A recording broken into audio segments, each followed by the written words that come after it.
Good evening, and Hi. welcome to the Doom City of Granitegard here on the Guardtower Presents. We do hope that you all enjoyed last week's How to Play. I know our cast and crew had a great time putting that on for you, and in the future, when we do a bye-week, we'll probably be doing more of those How to Plays. So if you have any suggestions, anything you would like us to see to go over, explanations, whether you're a player or whether a GM, do let us know, and we'll definitely try to include that for one of our next presentations of a How to Play. And I don't know about you, but since it has been over a week since we've gotten to play, I'm super excited about jumping into the show tonight. But before we do, for those of you that are brand new to the stream, we do air a new episode every Sunday evening at 7 p.m. Eastern Standard Time. You can watch any of the older episodes, including the How to Play, on the Guardtower's YouTube channel. And at 4 o'clock on Fridays Eastern Standard Time, we post a brand new episode there. So, easiest way to find any of the previous episodes is to go visit our Linktr.ee account, and that is linktr.ee/dcog. I only said it like 9 million times, so you know. You say it too often, it starts to sound weird. It's my favorite time of the week when we spell out Linktr.ee. linktr.ee/dcog. You can find links to the Guardtower's Twitch channel there, as well as all the social media platforms that we use, which again is our TikTok account, our Discord, our Patreon, all kinds of things like that. Very easy, consolidated in one place. This evening, we're going to be featuring minis by Chris Wolfgang over at Glittering Cave Studios. He did our player minis.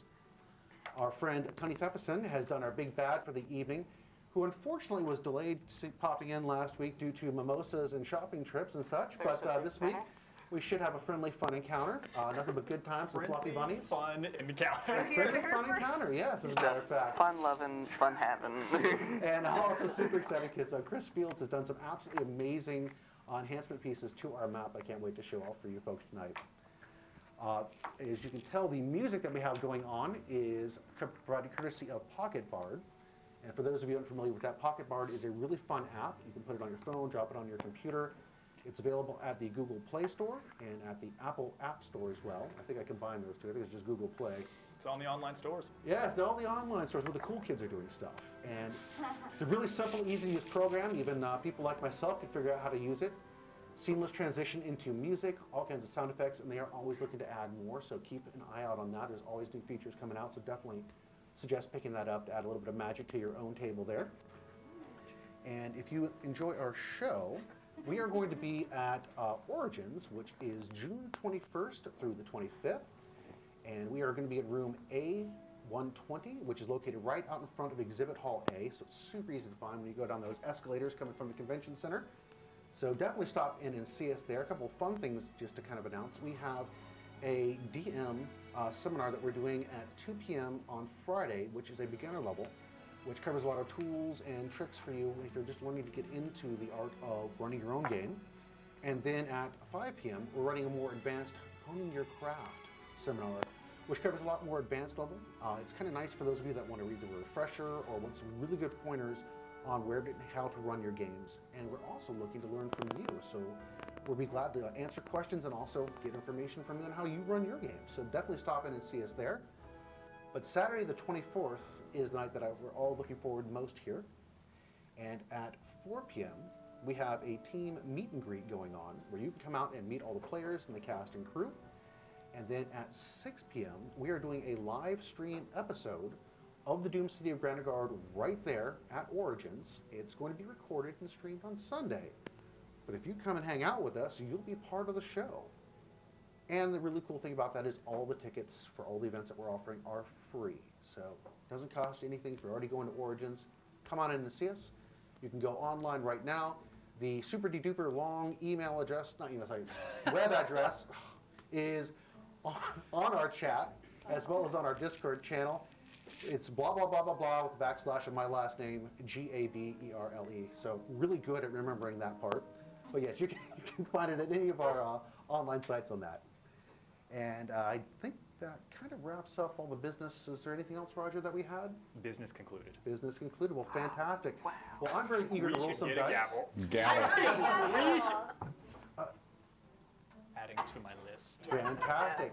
Nice new gavel. Pure gavel. We're going to go ahead and roll our intro, and we'll see you here and get this game rolling on tonight. Once the seat of economic and political power in the Northern Territories, the city of Granitegard fell in one catastrophic moment of terror and bloodshed. In the quiet hours of the night, the massive granite mesa that served as the city's namesake exploded violently, the debris reducing entire swaths of the city to ruin. Before the inhabitants could even comprehend what had happened, they were blindsided by an army of monstrosities surging from the sewers and into the city streets. The militia valiantly attempted to protect the fleeing citizens, but their efforts were futile against the overwhelming tide of bloodthirsty creatures. And in the midst of the chaos, the city gates slammed shut, turning Granitegard into a death trap for anyone that remained behind the high, fortified walls that had been meant to protect them. For over a decade, it has stood as silent as a tomb, and shrouded in a perpetual mist. No one has entered, and nothing human has ever come out. That is, until now. 12 years to the day since the fall of Granitegard, the Trader's Gate has opened. The news has spread like wildfire across the human crescent. And like a siren's call, fortune hunters from far and wide have been drawn by the possibility of untold riches lying just inside the city walls. Daring the foolish and the brave to risk it all at a chance of wealth beyond their wildest dreams. It has also stirred the interest of old rivals. With no one from the original bloodline to claim the mantle of leadership of Granitegard, plans are forming in the dark. Powerful forces seek to play their games of state, as the lives of everyone in the north hangs in the balance. And in the midst of this all, 6 strangers have been drawn to Granitegard by something other than riches or power. Their destiny is tied to the events surrounding the fall of the city. Each of them must confront the past in order to find a way forward. Each of them must search for answers in the doomed city of Granitegard.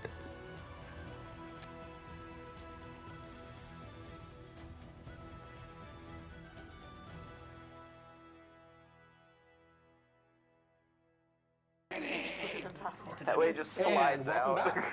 Before we jump into our adventure, let's do a quick recap from 2 weeks ago to bring everybody back up to speed. Where we last left off our party, our intrepid adventurers had just returned to Newtown and spent a few days resting and recuperating within the relative safety of the walls. Now, while they did take some time to nurse their wounds and get themselves back up to full health there, their time was anything but uneventful. On the first morning back, as our party came downstairs, they discovered that Versagallis had rented out the banquet room, and while he was very polite and more than generous, providing a very lavish breakfast and more coin to outfit the party, he certainly seemed to be fishing for very specific information. The party did a very interesting job of trying to deflect that data. First of And all, unfortunately, they all imbibed a magic truth serum, except for Damon, who did not. And although it wasn't the guise of mimosa, so who can say no to a delicious mimosa on that? Well, Damon could. Yes, I guess I have my answer right there. So, but yes, unfortunately, they were not really able to get a whole lot of information out of Versagallis about his real true intentions, so they were still left guessing at the very end. Katya, the grateful mother of the child that they had saved from their first adventure down into the shambles, provided the party with a possible entrance into the city of Granitegard through the garrison tower located just outside of the shambles. So the party was very eager to check that out. Mary, who was accompanied by her friend Echo and the Reverend Goodberries, visited the Church of the One God, and after a less than friendly interaction with Abbot Tinsley, they were left feeling that they didn't quite get the information they were looking for from him. They were a little bit of suspect there at the church that day. their faces are on every sign, on like every back room of the Church of the One God. Don't let them in. Anna went on a shopping trip and had a cordial exchange with the owner of the Silken Stash, but did end up having to go to the general store to find the wares that she was looking for on that. 0 stars on Yelp. Would not recommend.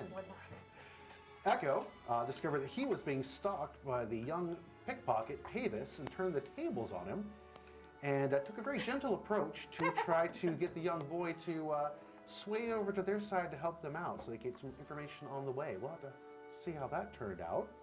Speaking of the way, Damon staked out the Sullen Maiden and was the Sullied Maiden, try that again, all these little names getting straight, was unable to exactly figure out what he was looking to find, but did get the notion that there was something less than kosher going on at the Sullied Maiden. Vaughn visited Rose at her bakery and left with a basket full of delicious goodies and some information, and then he stopped by the caravan to visit Waddle Dunbar and picked up an alchemy kit, which he then took back to the room, and he and Skeech sat down and did some alchemy, and what could possibly go wrong with that? And finally, on the fourth day, our party felt rested enough to go ahead and check out the garrison tower, but on their way out, a runner came up to them with a very desperate plea for them to join him at the mill. A dragon apparently had attacked some of the lumberjacks that were out. And our party made their way over, and just as they had gotten there, that's where we're going to be picking up tonight.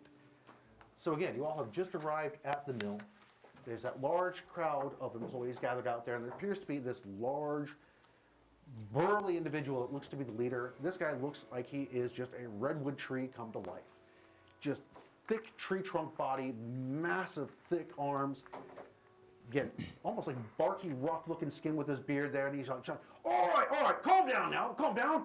Yeah, yelling and screaming ain't gonna get us anywhere right now. And at this point, he kind of looks over and sees the young boy running ahead and you coming up behind him. He's like, hey, I think the ones that were asked for, I think they're here now. You, come here. And waves over to your party. Up you come. You're the ones that took care of those kids from down there in the shambles. Saved them from those nasty little goblin things, right? That was us. The caravan as well, those wretched little gnolls. That was us as well. Where's the dragon? Yeah, well, the dragon apparently is somewhere up in the north parcel. Well, we think it's look, these people, these good people, and they're not really prone to a lot of exaggeration, so they think they saw a dragon. It's probably something that reminded them of a dragon. It hasn't been a dragon that I know about, at least for 600 years in these parts, back when the elves were in charge of such. But are the arms attached to the wings? there were no wings. I don't think that's technically a dragon. No- it might no still wings. fall into the reptilia category. But Well, we but it's a worm of some point, right? The boys said that they were attacking the lumberjacks at the mill. Well, they did, up on the north pasture this morning. The crew that went out there, they were attacked. Yes, they Bob! One of the men from the crowd yells. And you turn and look, you can see these three parallel scrapes, and they're not like tight together. It runs along here, and up here, just on the tip of his face, and then continues to rake down that side of his body. Blood is congealed at this point. It's not leaking any further, and he's a little bit cleaned up. Like you can tell, they've done a little bit of field patching right there, but he is definitely not as pretty as he was when he walked out this morning. You sir, seems like you had a run-in with this dragon. Oh, it's terrible. About how big was it? It's like 50 feet. 50 feet. Oh, 50. 50, excellent. I mean, it was huge, and his fangs and his claws. I mean, Bob's head came off in one bite. Excellent. No, that was not excellent. And you No, want no, us I'm to want us just- to fight this just thing? Getting the information down. You guys killed things like that, right? Not like that. To date, not, no. Well, today's the day then. All right. Hey, the lumberjack leader comes up to you. He's like, all right, look, I'm Finn Olstein. I'm the one that runs the mill here. Listen, we're prepared to offer you all this month's salary. It's 500 gold for you to go out and either A, kill this thing or chase it away. Gotta have the lumber flowing. That's part of the lifeblood of this town. We gotta have it flowing. Can't have it killing my men. Can't have it lurking around. Would that be a decent exchange? We can't take payment if we're dead. Do we need to take, is it all of your employees' salaries? I think my men would be okay parting with a month's worth of salary to keep their lives and their business going. You can kind of see them all looking a little bit dejected, but kind of like, oh, yeah, I guess we don't have a job. And I don't really feel like that's necessary. I mean, if there's a threat to them, there's a threat to all of us, right? I like you. You're a good-hearted lady. Well, I guess we just became a charity. Well, if you needed firewood, we could certainly keep you supplied on that, or lumber if you want to build yourself a house. How about that kind of exchange? We'll get back to you about that.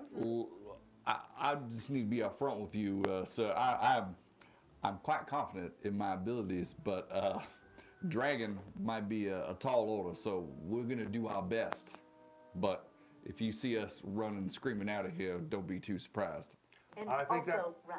Right, no. You should also run. I mean, I understand too. If you're running, we're probably going to run. I mean, look, none of these people here are real fighters. Did you bring your kid? Yes. Oh, all It's right. an internship program. The child is a prodigy. Very bright.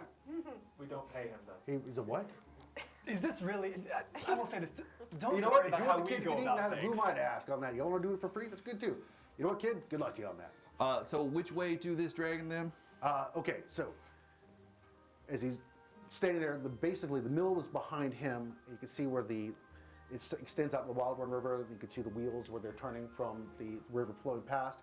There are a series of stacks of lumber. You can see where new trees have been brought in, and there is an obvious path that leads north along the Wild Run River. He's like, if you get out onto this road here and follow it up, just keep walking, and as it starts to branch out, take the middle right, and that will guide you out to the north parcel. Just look for the area where there's new sets of fallen trees. That's the area that they were working when this happened. Everyone, before we head off and go head first into this, you pointed to an individual who was damaged, who was hurt. Where are they right now? He's just standing next to him. Echo, a moment. We need some information. How damaged are they? They have both their eyes still, like we said it raked across their face, but what are they? He's just staying there. It is relatively deep, but at this point again, it is congealed. They've got some patches over it. No, he has not lost his eye, but he'll definitely have long-term scars from that. Go up to him. These won't heal and go away. Before we head off, just a moment, if you would be so kind. And I kind of like grab his face and like turn to the side to see this off there. And I just look to you, Echo. I'm trying to get at like the distance between them to judge size. All right. Give me a What do you think? survival check on that. I'm asking Echo, yeah. Can I help Echo with this as I'm kind of pointing it out? Yeah, you would have field experience Okay. with some of this stuff. 15. 15? Definitely not. Well, unless it has very small claws, it's probably not 50 feet. Definitely not. Or a 50 very, very feet. long tail. If this were a 50-foot creature, it would have horrible balance. It would probably not be able to walk at all. In fact, I don't think it would be a threat to anybody except those it would trip and fall over. The two close together. Yeah, very small feet. Are there any particles or debris or like residue or other like telltale signs? Are there any like charring aspects? Any No. poison or Yeah. acid? No, or it doesn't fire. appear to be anything like that. Nobody appears to be set on fire or anything else along those lines. Just bring their face back. What exactly did you see? I was chopping a tree, and there's a scream behind me, and I turned around, and something clawed me. I got knocked down, and then one of the fellas picked me up, and we all started running. And kind of looked back and saw this big thing eating. Well, Bob was already gone at that point. I think it was Harold that it was eaten at that point. I don't know. It was one of the other ones, but like 3 of us ain't come back. And did you bring back Bob's body, or is it still up there? I didn't stop to go pick up his body. I don't even know where it went after I bit off his head. Perhaps it's best not to think about that, and I'm gonna clap him on the back and give him 5 points of divine healing. Oh, nice. Yeah, so just to help with the, yeah. He doesn't visibly realize what's happened, but all of a sudden he's just like feels a little bit better. He's a little bit of a more rose to his cheeks. They were kind of pale before. He's like, oh, thanks, young lady. Absolutely, yeah. Yep. I mean, survival is the most important thing in those kinds of situations, I found. Yeah. Oh yeah, surviving. Divine healing. What if you could take that and put it into a bottle? It would be amazing. Isn't that what you do? Yes, it is. Thank you. We could discuss this later. Perhaps I'll make a trip up to your camp and help you provision yourselves for the next attack. There's we gonna be another attack, and at this point, this murmur goes through the crowd. They're like, another attack? You can never be too prepared. Shall we? Yeah. Yeah. We've gained all we can from here. So based on my knowledge, if it had a jaw length or width large enough to bite off an adult man's head, we're probably looking at something maybe 10 feet long, not 50. Oh, well, that's no trouble at all then. Exactly. I think we should be able to take it. By the way, Echo, did you catch those directions? Because I've already forgotten where he told us to go. Yes, I repeat the directions. Intelligence check. Lead the way. Oh, I actually remember too. Can Well, I- in spirit of my own memory. Yeah. Go ahead and hand him the die, please. Oh, no. Oh, boy. Turns Sorry. around and walks back God. to town. Oh, no. If I'm you so leave, very can sorry. I follow? In fact, I will perform the scouting with this blindfold on. No red dot. Echo starts No, to you take can the turn keep towards town. You see him loop back and starts heading back up north again. That little kind of look over his shoulder like, nobody saw that, right? As he heads back towards the northern direction up the Wild Run River. You all begin to head. I was just testing you. The middle right, towards the new trees. The middle right is a very confusing direction. Okay? I can't believe you all would take a kid to Do this. they give directions? Do they give directions like a different way from in where you're from? Well, most of them tend to be down. So Like down from the high. trees? Well, just like in a downward direction. Because you, Because the mountain. oh, mountains. So he gets, Yes. Oh, you like trees. You sleep in the tree. I thought you just, oh, trees are up. fair, yes, fair enough. Mind you, while we're walking, Vaughn is just peering in the sky, Looking waiting for the dragon? Yes. All right. The Vaughn, you path. should probably, it had no wings. I'll kind of push your head slightly. We're taking what they've told us. I don't necessarily believe that it's entirely factual, and I'd rather cover all of our bases. They appear to be unreliable narrators. They seem to be excitable. That's a good point. mean, they I'm were going to put my running for their ear to the lives. dirt just in case it's Yes. burrowing. We got our base Skeech covered. gets it. I approve, Skeech. You're learning well. So, the path to the northern parcel is relatively easy to follow. Again, it is a well-worn trail. You can see where they obviously walk every day and where lumber is brought back down this same road. There are wagon tracks and such like that, but again, there's also some nice foot trails and things along the way. Very frequently used, but again, you can also see where it has been staged in areas where they've been felling the forest over the years. And in some portions, you can see where it's coming back. You can see other areas have obviously been cleared for farmland. As you begin your initial portion, maybe 100 feet up from where the mill is, there's this dreadful stench in the air. It smells like just unadulterated death. And for a brief moment, you're thinking that this must be where the bodies are, until you look over and you see the tannery. You can really, like, oh, that's why it sits so far outside of town. The process of dealing with the animal parts and turning them into nice leather is quite disgusting. So again, it sits way outside. You pass that, thankfully, a little bit of a breeze goes by. The day itself is nice and cool.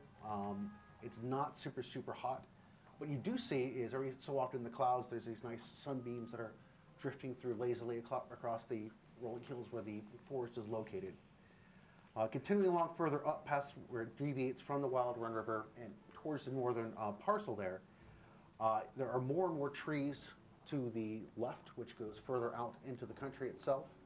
And you can see where they've begun felling the trees. And as you come up to where obviously work must have been done, given where there's several large trees laying down, the area in front of you is just this gore-spattered scene of chaos. You don't see any bodies directly, but what you can see is, again, blood and other parts seem to be strewn out there, and some of it does go actually into the wood line itself. And at this point, you guys are at the scene, obviously, where the massacre must have occurred. In the air, even though the breeze is blowing, there's still this very strange, musky scent and a really strong smell of copper in the air as well. I'm going to tell Sky to pick up that scent, and I'm going to be looking for footprints, so we're going to start tracking. All right, go ahead and give me survival on that. Do I roll for Sky as well? You roll with advantage with that, because Sky will be helping you out. That'll be an 18. All right. Between the two of you, you're kind of putting the scene together, and from what you can tell, it looks like, again, the forester guys were working. Something obviously was lying in wait right at the edge of the forest, waiting for them to be relaxed, and it came out after them. The scene was a really quick, fast attack as far as the action went. Doesn't look like it gave chase to anybody, it just took what it could right there at that edge. The parts that are left, there's not much more than maybe some chewed flesh that might have fallen out while something was chomping up real quick. Obviously then at that point it turned around and went back into the forest line. Again, you now confirmed at this point it is definitely not 50 feet long. You're guessing somewhere around 15 to 18 feet, maybe somewhere in that range. Has several sets of prints, kind of strange looking at. You're not sure whether there's one or two of these. It's kind of weird the way it looks. And there's a very noticeable trail through the forest in the beginning, and then it begins to, strangely enough, become a little bit harder to follow as it moves deeper into the forest at this point. So you do have a way to move in at this point, but you're going to have to work on tracking it a bit further. Okay. I'll keep doing that.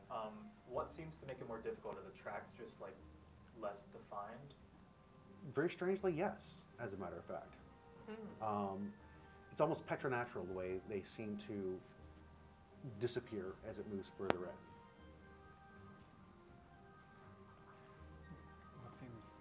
We're slowing down. Echo, what seems to be the issue? Well, it appears that the trail is running cold, but it doesn't look like it went anywhere. It's just getting less and less prominent. I don't know why. Can I check the trees if there's any, see if it went up or anything like that? Yeah, absolutely. Go ahead again, use your survival on that. That's better.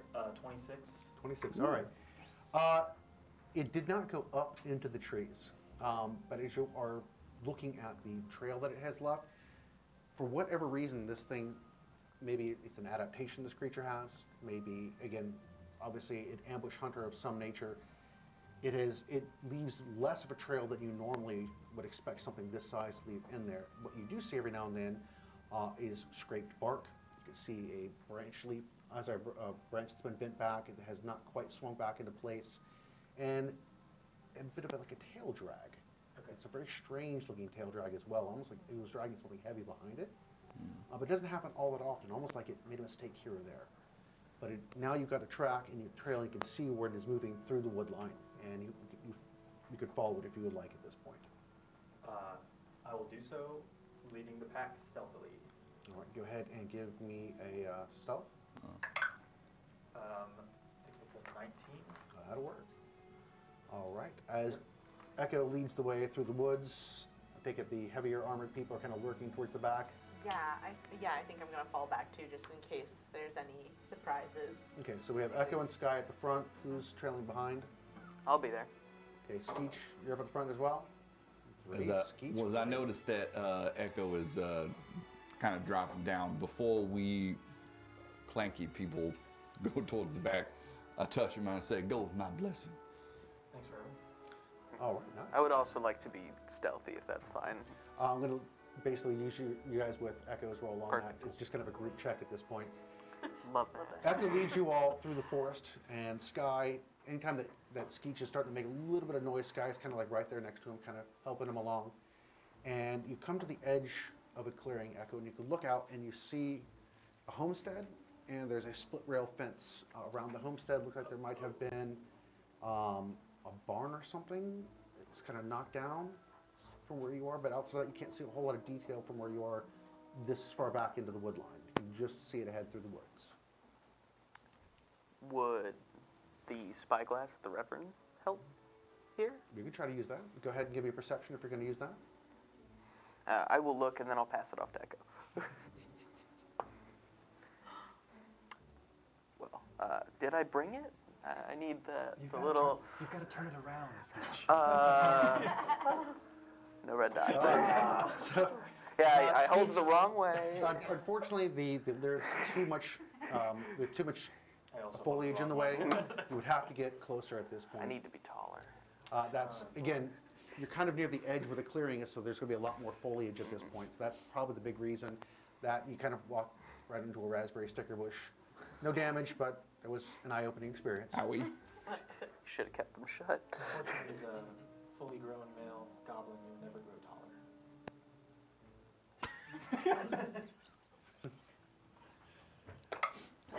Wow. It's like the most backhanded compliment ever. 18. 18. Echo, as you're kind of looking around out there, you can definitely tell this has been a scene of carnage here as well. From one side of the cabin, looks like one of the walls has been pushed in. The roof has collapsed on that side. The split rail fence is knocked over at one point where it looks like a little small barn might have been, maybe a chicken coop. That's all kind of crushed down. You're not seeing any bodies anywhere out there, except looks like there might have been an oxen in the yard. It's hard to tell exactly where you guys are right now. Looks like it got here before we did, so I think the best course of action, I think we might be dealing with a northern spineback force ambushing cloaking drake. So we gotta get ahead of this thing before it does that again. So we gotta think like a drake. Where would you go next if you've raided one farm? I mean, I think I'd want a nap, right? They do have very odd sleep patterns. It's kind of an off-on kind of thing. They raid a barn, take a nap, raid a barn, take a nap. Barns. I don't remember where they burrow though. So, They burrow. are you still able Maybe. to track it? Yes, of course, but I think we're going too slow. We gotta get ahead of it. What So do you you're gonna- suggest? Are you going to go out there to look at the scene, or how are you Well- looking to track that? Let's probably check out the scene first. I'm feeling a message from the sky to do that. So, I mean, if there's anyone left in there, then but Well, even if they've fallen victim to it, I'd like to be able to bring them back to town appropriately. right, yeah. Yeah. Proper burial is important. Let's do that, and then move quickly. Do you think we should fan out, Echo, or do you think we should go in as one? Well, our scent would be stronger altogether if it's going to notice us, and we're also stronger together. Don't take it personally. So, is there a scent that we could be giving off that would conceal us more? well, based on the hunting patterns, this is probably a male northern spikeback forester, ambusher, cloaker drake. So maybe if you disguise your scent as a female one. I don't know We what can that lure it smells. into I a don't trap. know what that smells like. Have you ever? Just looking at Skeech. I'll work on it. I'll work on it. Let's go ahead. Yeah, it smells like that. Actually, almost exactly. That's impressive. How did you? Need. I just need to. All right, Okay, let's check out the scene now. file that away. Things I could have done my whole life without knowing. Hate to waste it. I don't know. Fan out a little bit. Reverend, stay central so you can communicate with everyone. All right, let's go. All right, so let's go ahead, since you're all kind of doing the Scooby-Doo thing in the farm. Who's going to be in team one, looking off to, say, the left side, center, and then to the right? Assign us, boss. I guess I'm standing in the middle. One. I get to be with my good. I get to be with my good pal Damon. Odd even. Even. 2. I'm with 2. All right, go. Okay. All right, so for group 1 to the right, let's go ahead and make a roll. Group 2 in the center will make a roll, and group 3 to the left, let's make a roll. Oh, I'm group 3. Perception. Perception? Mm-hmm. Or investigation or Okay, nature, group whatever. We're all group. Where am I? I'm in your group. You 3 are together. You 3 are together. Me and Sky are In the center, all right. at the center. So we'll just do a straight perception in the beginning just to kind of see what you see, and then you can knock on any other skills you're looking to at that point. So group 1, what'd you get? 18. 18. Group 2, 19. 19. And group 3, 16. 16. All right. Okay. So group 1, what you find is you come out and you go over towards where the knockdown structures are. It looks like there was a chicken coop for sure at this point. You can confirm it because there is blood spatters and feathers everywhere. that must have been where they also stored their ox in that little lean-to. That's been knocked over, and the body of the ox is there, and the flies and insects have gotten to it. It looks like it doesn't. You're a hunter. You've done stuff like that out there. It's been a couple days that this thing's been sitting out here.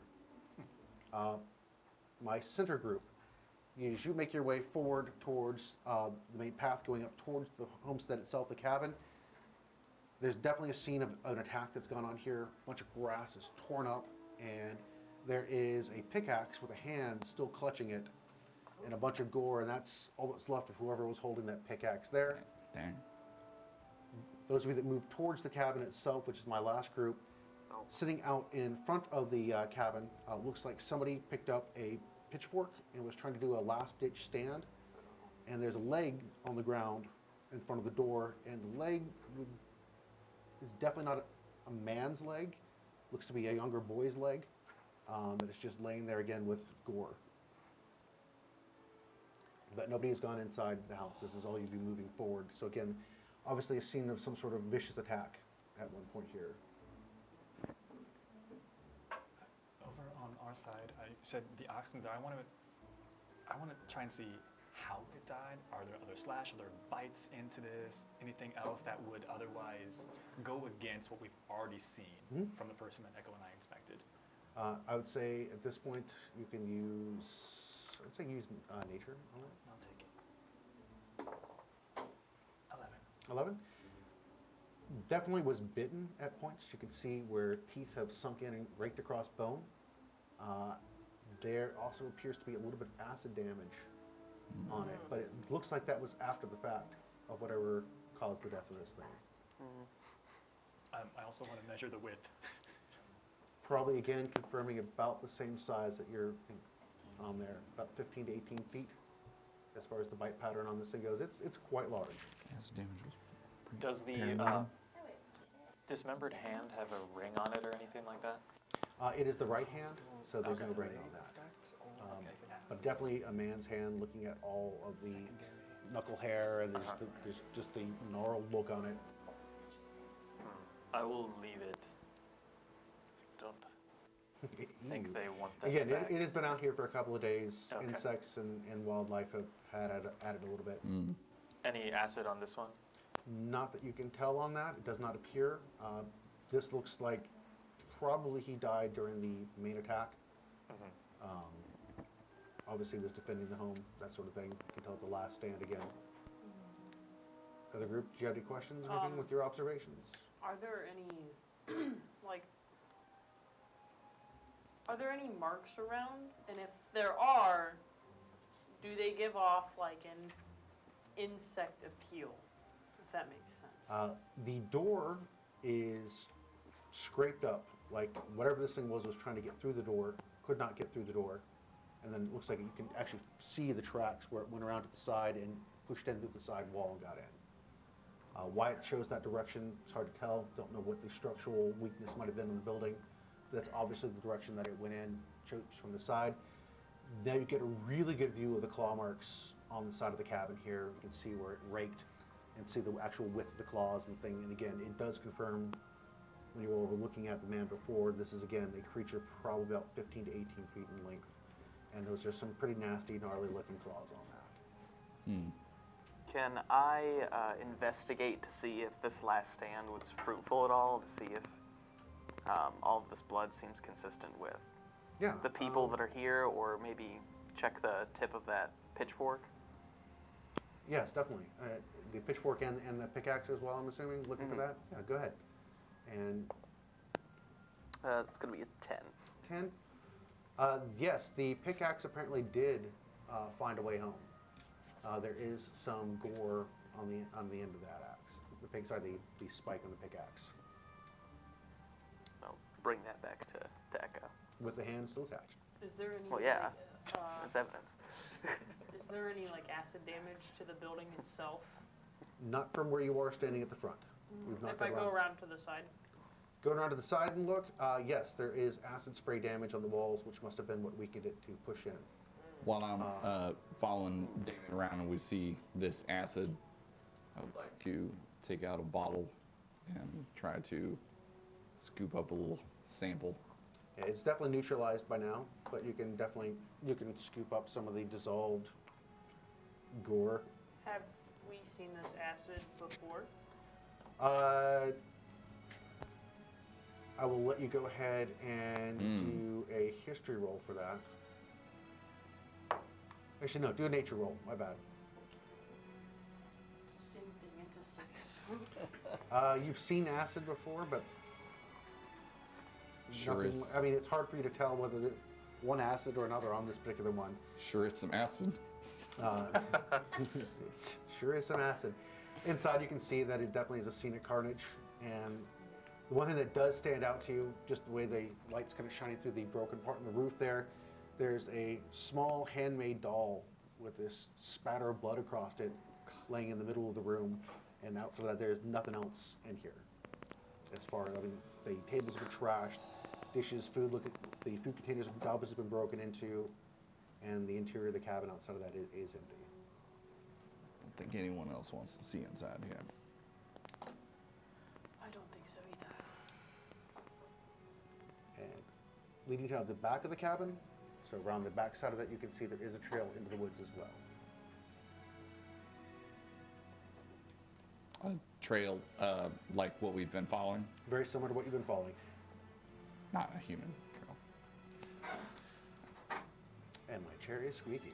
Have we all essentially like concluded our things in Well, yeah, I'm kind of motioned. We found that trail. I'm kind of motioned over. I'll hold up the pickaxe. We found evidence of acid damage as well. Would you all find Acid. Let me audit my naming convention for this. What's Go on on, that though. pitchfork there? Besides a person's hand. Tries to shake the hand off the pickaxe. I don't think we're going to be able to have that burial we was talking about. It looks like a got it, whatever it was. Was there anything inside of note? You don't want to look inside that house. We found evidence that the animals were killed like 2 days ago. It seems to have been consistent with when the attack was. This thing, I mean, you said it's quite large, but it's got to get full somehow. It's been on the rampage for 2 days. It can't be still hungry. Something's causing this thing to go berserk. It's possible. I mean, this is not consistent with anything I've ever read about. It looks like, was there any blood in the house? A lot. Oh. Well, that does unfortunately make sense then. But if it bleeds, we can kill it. I mean, I don't really think that's a very, logical way of thinking, but I guess theoretically. Was evidence that it has already been wounded, or was it? That's what I wanted to look at. Thanks for this. Can I check and see if I can identify anything in its blood that stands out? If I touch it, does it burn? Anything like that? Okay. With survival? No. 24. Come over and do the same thing. I'm attempting to help Echo. Oh yeah, you're the blood guy. Blood man. There does not appear to be Look what we got anything here. in the blood itself as you all Okay. are examining that. But what you do notice is that there's only one pathway in and one pathway out of here. It looks like it may have reused the same trails forward and back. Okay.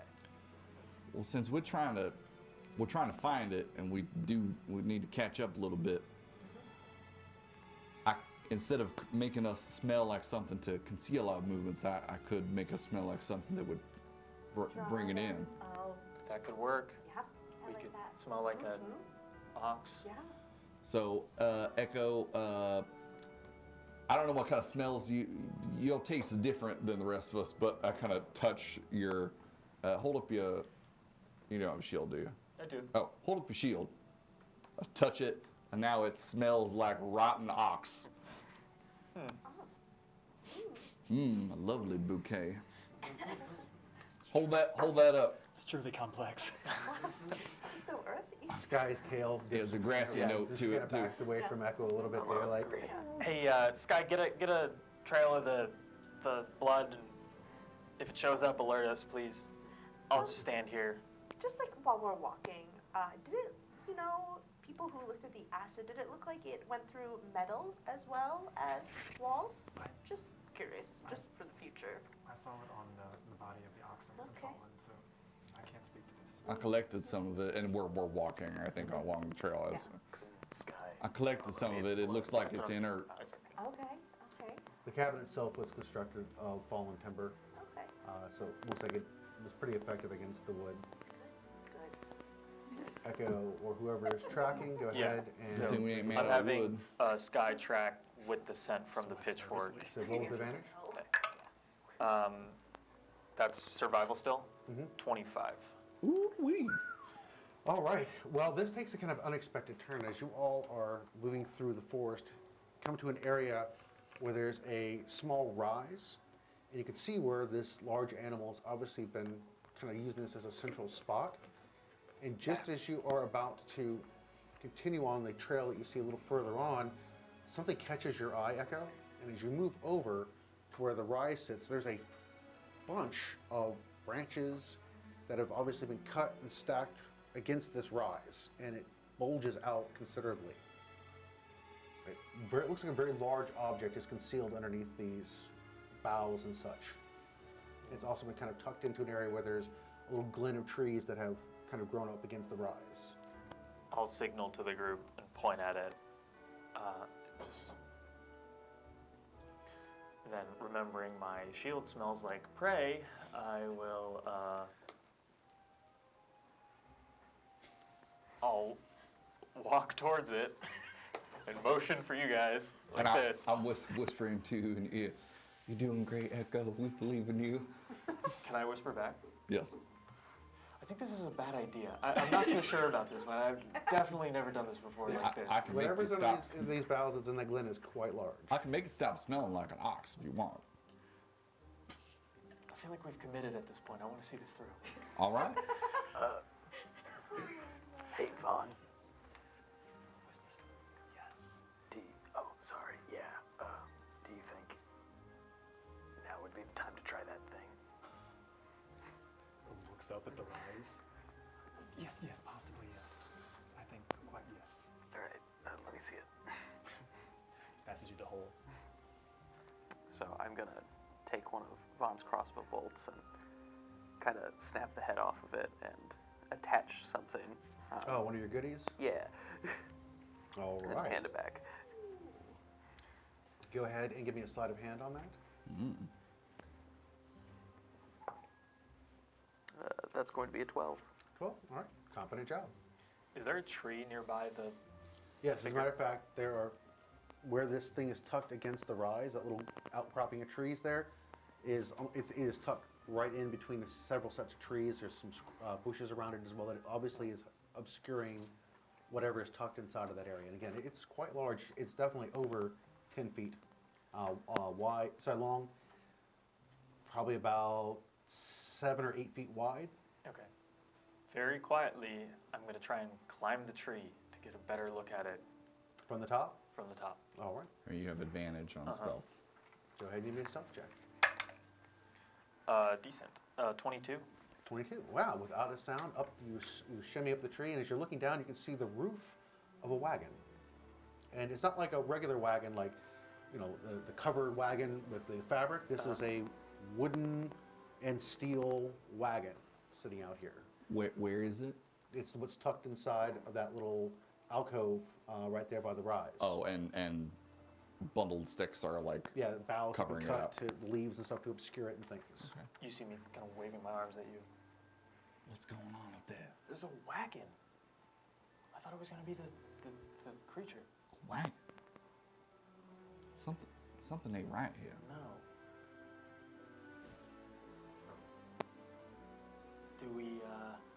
Do we mess with it, or do we... What do we do? We came all the way up here. I have to imagine that these two things are related, the wagon and this hail beast that's killing people. Maybe it's cloaked as the wagon. Illusions are a thing. Only one way to find out. Do I have your approval? Ask Vaughn, actually. I want his approval. I'm sort of wounded by that, but nonetheless, I walk over to Vaughn.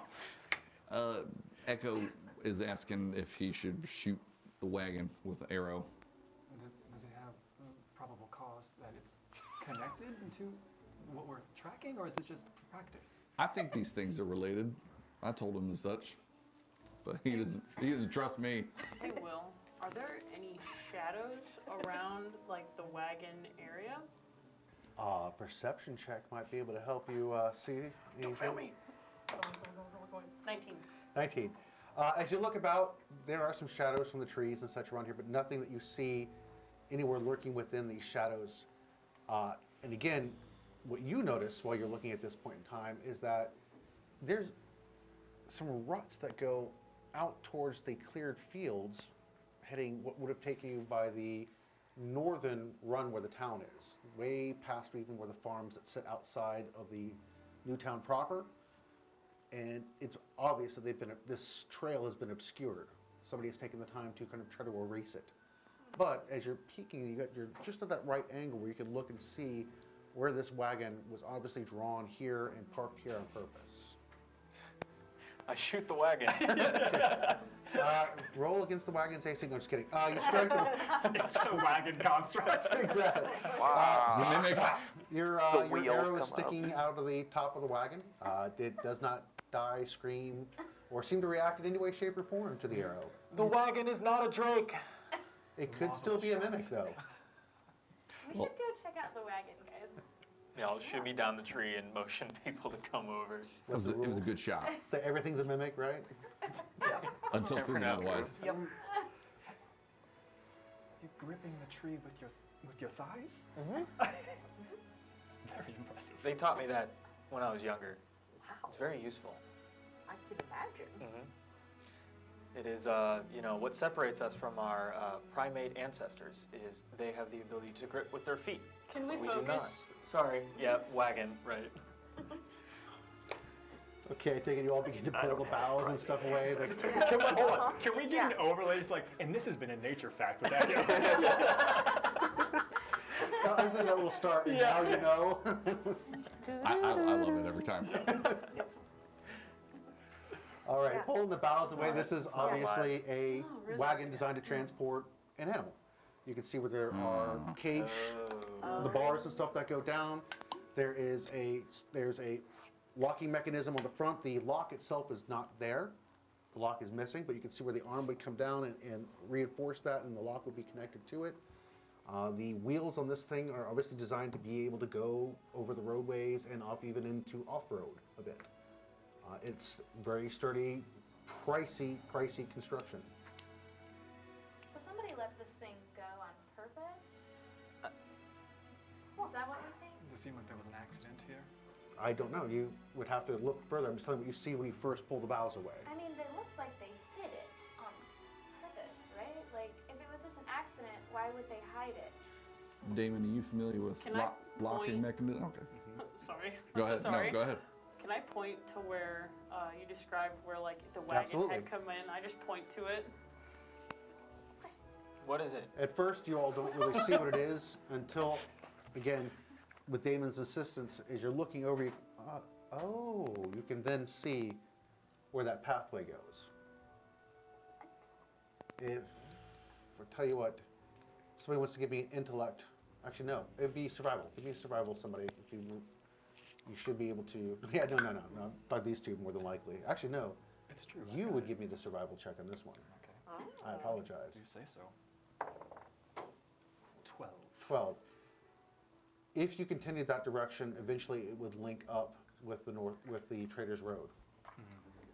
When out, So- come back in. Yeah, because the Traders Road would swing out and around to hit Newtown through the wide open, so it doesn't go through the wide open fields and that sort of thing. It's a shortcut of sorts for those who don't want to be seen on the main Traders Road, possibly. Why? I just, Looks Yeah. to the animal transport. I know, but why? This wagon was expensive. Like, why would they transport a creature here is this just sabotage? This seems like But how would really they avoid? poorly planned sabotage. How would they avoid getting killed themselves if they Exactly. let it go? Also, I think we are overlooking one potential thing that you've already raised. if they're transporting something that has the capability of breathing acid, maybe they were not quite as wise in their construct. Damon, you look like, perhaps I presume that you might know your way around a lock. Did you check the lock to see if it was broken, or trying to figure out whether this beast was let go or broke out? Go ahead and give me investigation with advantage, please. While that's happening, Vaughn wants to look around and see if there's any, not like insignias or emblems, but if there's anything that would say, like, was this a group, an organized group, if they left anything here with the wagon. Okay, I'll let you, go ahead and investigate as well. Okay. 12? Yes, you can help. With your knowledge and your skill, the 12 is high enough for you to have decent observations on your investigation on that. None of the manacles, there are a set of 3 manacles, so 6 total manacle pieces that would be there, and it looks like something that might have been used like a muzzle. None of these locking mechanisms and that's inside the cage itself, are damaged in any way, shape, or form. They've all been unlocked. The cage itself looks like it must have just kind of swung back and closed. Something like this thing go. Why? It's a nat 20 for 26. A nat 20? Let's get it. Tell me your secrets. I wonder What's if the answer? This is controlled by somebody? Okay, yeah, okay, that sucks. Yeah.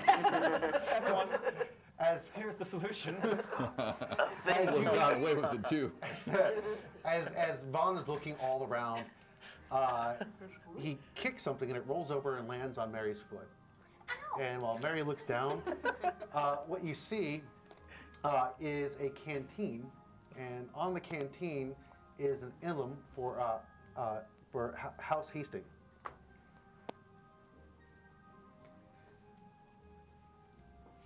Would I be familiar with the insignia of any noble houses? You could definitely make a history check on that. Also, Am I aware? Hmm? Yeah, Do I see that? Just 8. Mary, you recognize House Hastings symbol right off the bat. You would recognize the Yep. house. Great. is there any writing, specific writing on the wagon? No. Vanity plate. Dragon. Total setup is the vanity plate on there. That's not what I was looking for. I was seeing if there was any thieves' cant on there. No. No, There's check the nothing like VIN. that on there. No. The license plate. Their ye olde VIN number. Wagon A fainted It says steam it in says its 1. flames. It's fantastic, the bin. So yes, you all would recognize that as well. That is one of the houses from the Concordance. Fantastic. Mm. Amazing. It's possible that, no, they're obviously involved somehow, but I mean, like you could plant a water bottle. Like it's not, necessarily, but it wouldn't shock me if they were to, be involved in something like that. Who are they? Oh, House Hastings? Silver Plains Concordance? Oh, you're not missing much. They're just, they're... Yeah. What? are they? What type of trade are they in to be involved in this? I don't know. I've never heard of them transporting dragons. Have I heard? I've never. I've never heard of Inside on herself. Unless I have. No, you have never heard of that. Okay, fantastic. But again, in the Concordance, it's not uncommon for them to utilize animals in the pits and things like that for the games. So Messed up. I'm sorry, you say pits? Yes, unfortunately, they do enjoy their blood sport, so it's possible that they would have had this for that. Don't. So maybe this is some sick entertainment? Maybe that's why they had it on hand. This does seem. They enjoy to watch, so I'm confused. Like this is a. Well, I've been to the Concordance, and I don't know if the rest of you have ever been there. They ain't got a lot of lumber, so they got to import it from this region or elsewhere. So why would they be trying to sabotage the logging operations? Maybe it was a trade. Perhaps. Damon, positive that this was intentionally released and let out and didn't escape somehow on its own. It's not broken. Someone unlocked it. When Granitegard fell, it left a big power vacuum. Perhaps someone from the Concordance is trying to move in. Someone is attempting It's to been stir 12 chaos years. outside the city to possibly misdirect, keep us busy out here. Yeah. Well, when I was carousing in the tavern, most of the people in the tavern were people from the Concordance, correct? There were a whole lot of transplants from the Concordance, yes. So I wasn't just making problems for us. Would you recognize them if you saw them on the street? Well, I'll never forget a face, especially if I sold them something.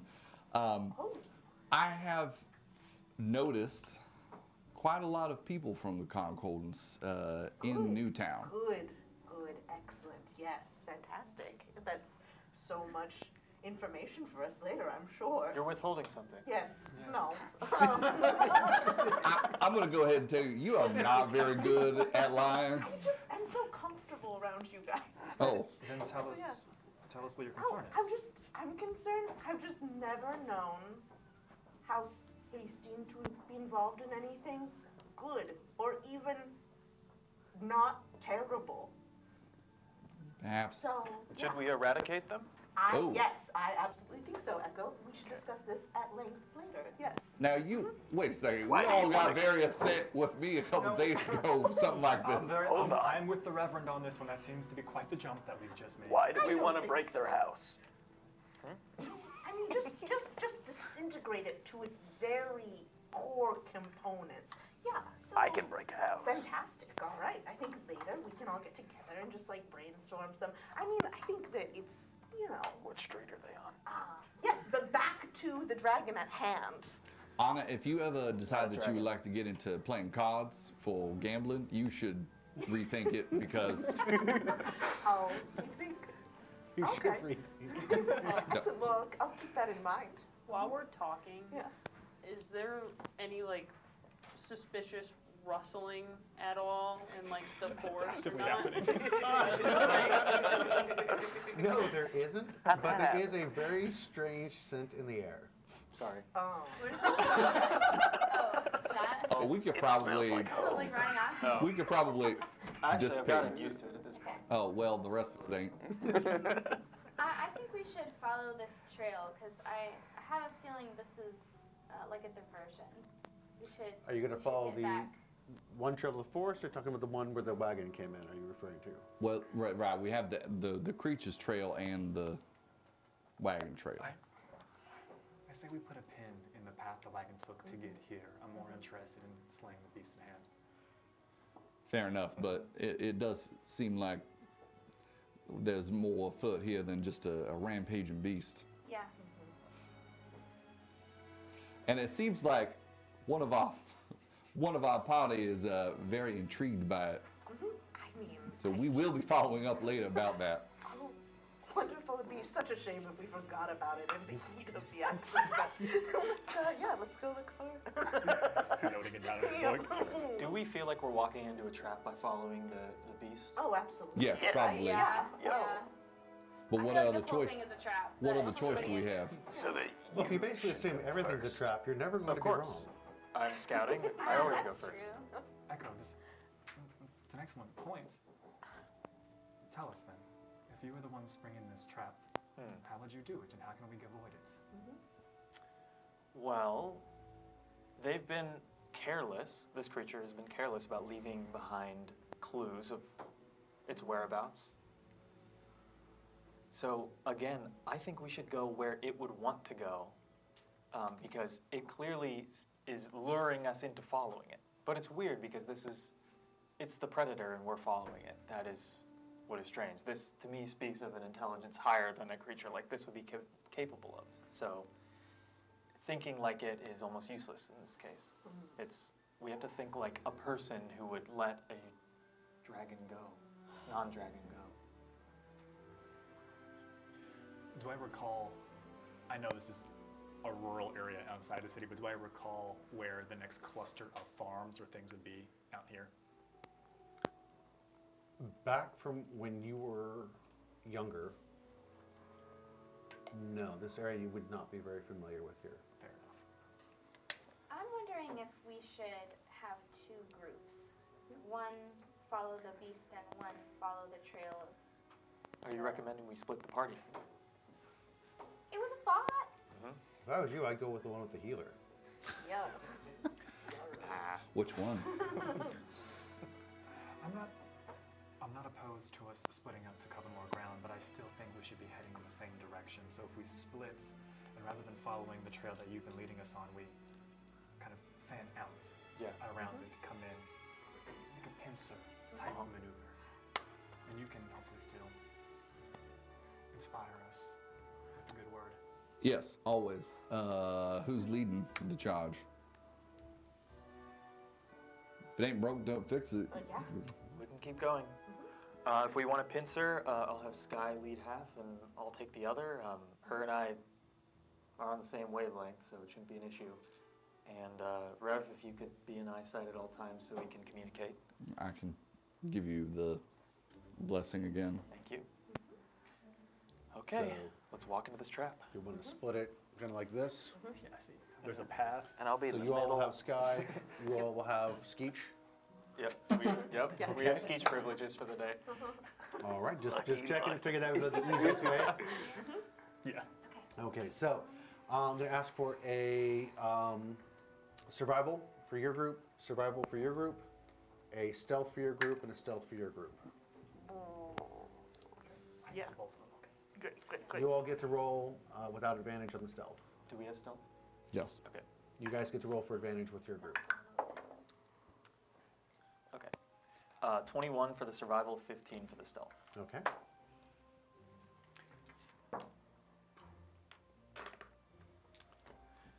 Okay. 18 for the survival and a 15 for the stealth. All right. You all are able to steer through the undergrowth and stay quiet as you're moving. I mean, it's not total ninja stealth, but any sounds that you all are making seem to be masked by the gentle swaying of the trees. The tracking is relatively easy. This trail looks like whatever this thing is, when it left where it is, it used the same one to come back, and it must have returned again because it is kind of crushed down. It gets the same path that it keeps taking. You come to the edge of this clearing ahead of you, and there's this large fallen tree in the dead center of the clearing. And at first, you don't see anything at all. It's just this big tree. You go ahead and open your note. But This guy Just knows says trees. tree. It's a drawing. But then, all of a sudden, part of the tree moves, and you see it. It is definitely reptilian in nature, as you all had guessed. Put the thing back where it But came it's from, definitely also not a help me. lizard, and certainly not a dragon, as the lumber workers have claimed. The elongated body reminds you of a snake, yet it has no, legs you're that wrong. terminate in Okay. clawed feet. It's a set of 3 sets of legs. From nose to the tip of its tail, the monster is approximately 15 feet. Ugly, wicked, pointed spikes form this nasty crest running down the length of it, and it culminates at the end of its tail in this wicked-looking spiked ball. And it is snoring up a storm, just stretched over this log, just knocked out. And as you look at it, you can see that its belly is just bloated. So I was wrong about the type of creature. I apologize. I wouldn't have known I if you should were have. right. Okay, what do we do?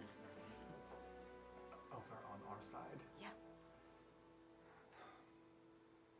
Have either of you ever fought a basilisk before?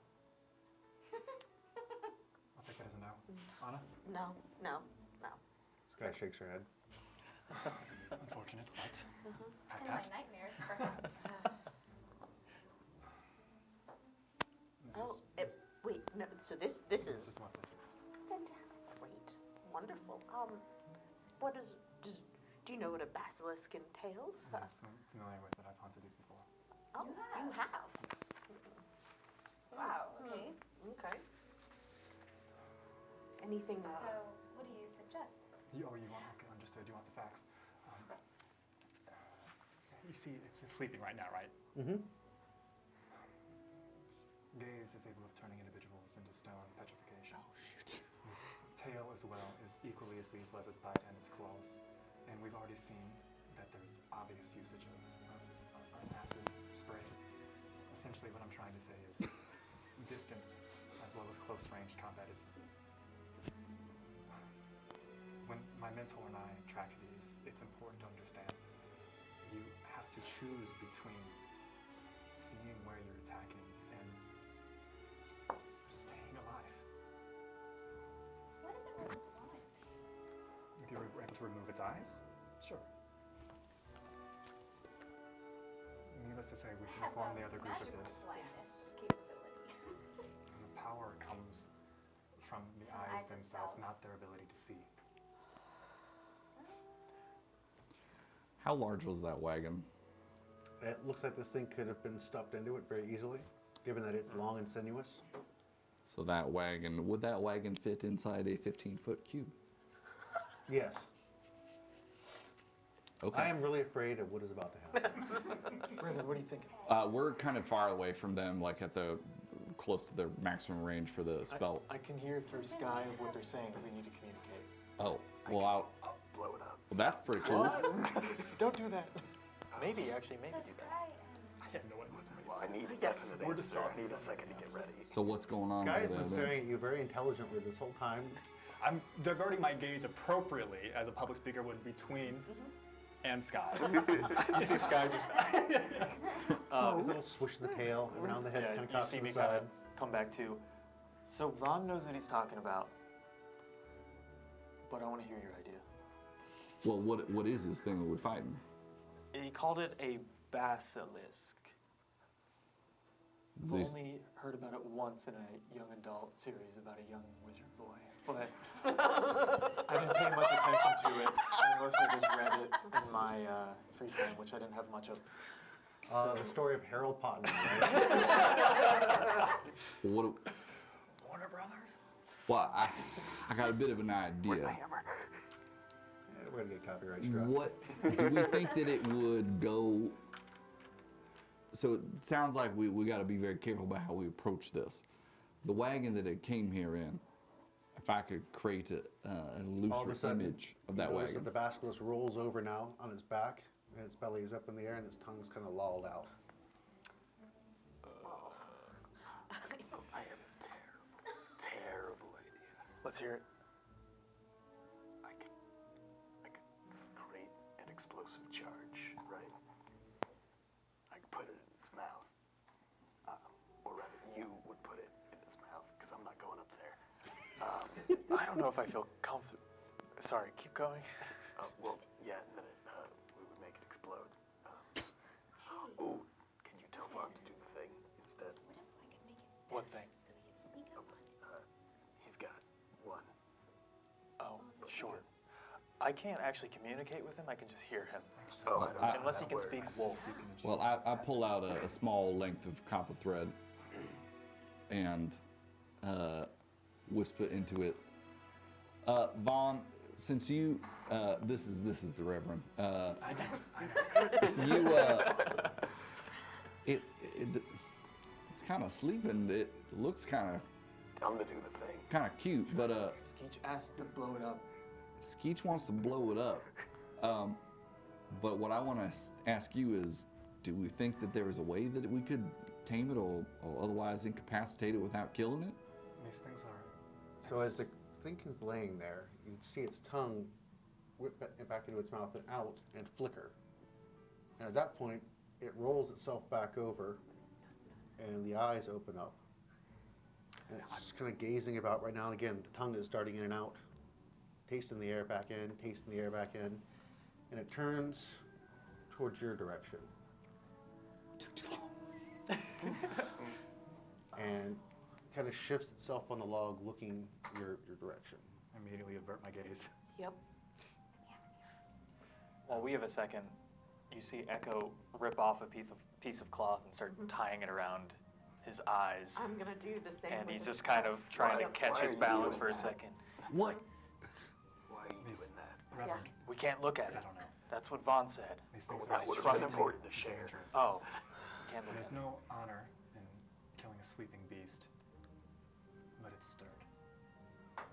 Slips off the log and now is out of view for your part. No, for your party. Still in view for your party. It's still in view.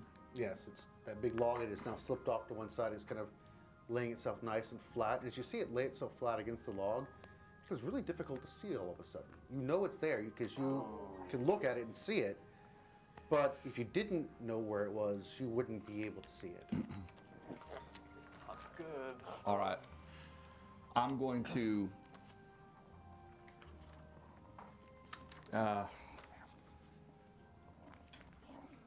How far away are we from it now? I would say approximately 50 feet, 60 feet at this point. All right. Because you're actually back in the wood line. Okay. You can have the battle map up. Excellent. Y'all would actually, so your party would be over here in the wood line here, and Vaughn's party would be in the wood line over here on this Okay. side, with the beast laying over here on this side where you guys are. With the other group. You don't want to be with us? What? While we- No, I'm good, thank you. All right. So Yeah, Sky's with that group right there. so closer to. Yep, no, Sky's with the other group. No problem. I want to do this when it's looking away from where this is going to be, so that it It's doesn't. not looking at you. Again, it is tucked Okay. itself on your side of the log against it.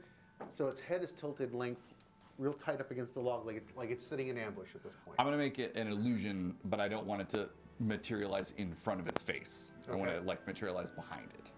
What illusion are you looking to make? The wagon The wagon? that we think transported it. Oh my. So Okay. the wagon is going to appear, like I said, behind it. Not like a foot behind it, but like kind of by the tree line to make it sort of look like, I can't make it move, but like if it turns around, it might think that it had just gotten wheeled in through Almost the tree like line. dropping a cucumber behind a cat. Okay. Yes. And how are you going to draw its attention to look at the wagon? There is going to be a sound. I'm going to mimic the sound of one of the loggers, the guy that we met. It's just going to be like over by the wagon. It's going to say, "Good golly, I love flapjacks." Okay, stereotype. All right, gentlemen. So, what is the roll to resist on that one? What's my DC that I need to beat? It is. The spell is It has to use its investigation. improved illusion. Roger that. Yeah, it's got to use its investigation if it has reason to think that it's not real. Okay, Kind so of depends on how smart it is. the sound happens. You can see where, again, because you know where to look, you actually can see the basilisk crane its head around that long snaky neck that it's got, and that direction.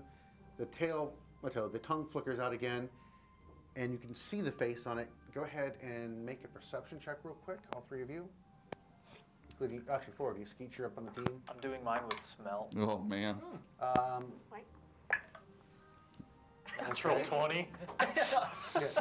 Well, the smell doesn't help you at all, but because you rolled an natural 20, that's going to help.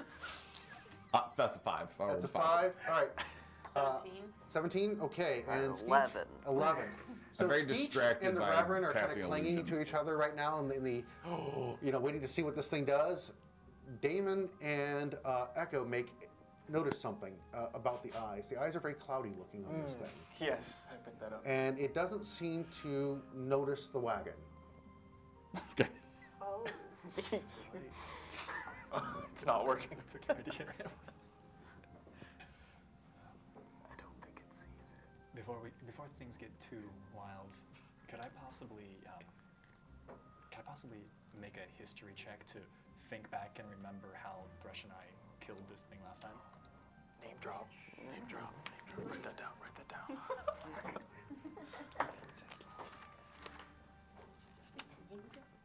24. 24? Yes, you all basically set up an ambush for it.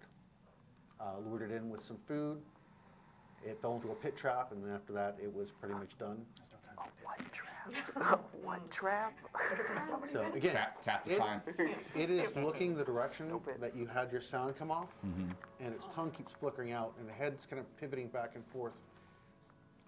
You all can just see some sort of motion just slightly above the edge of the tree trunk where you all are, but it's hard to tell what it is exactly, and you can tell that this must be the basilisk, but it doesn't look like it did when it was sunning itself. It looks a lot more like a tree. Oh no. Did the one that I dealt with have that type of camouflage? Yes, they can mimic their surrounding area, not like a chameleon, but more like a way an octopus can shift. Their skin. Question.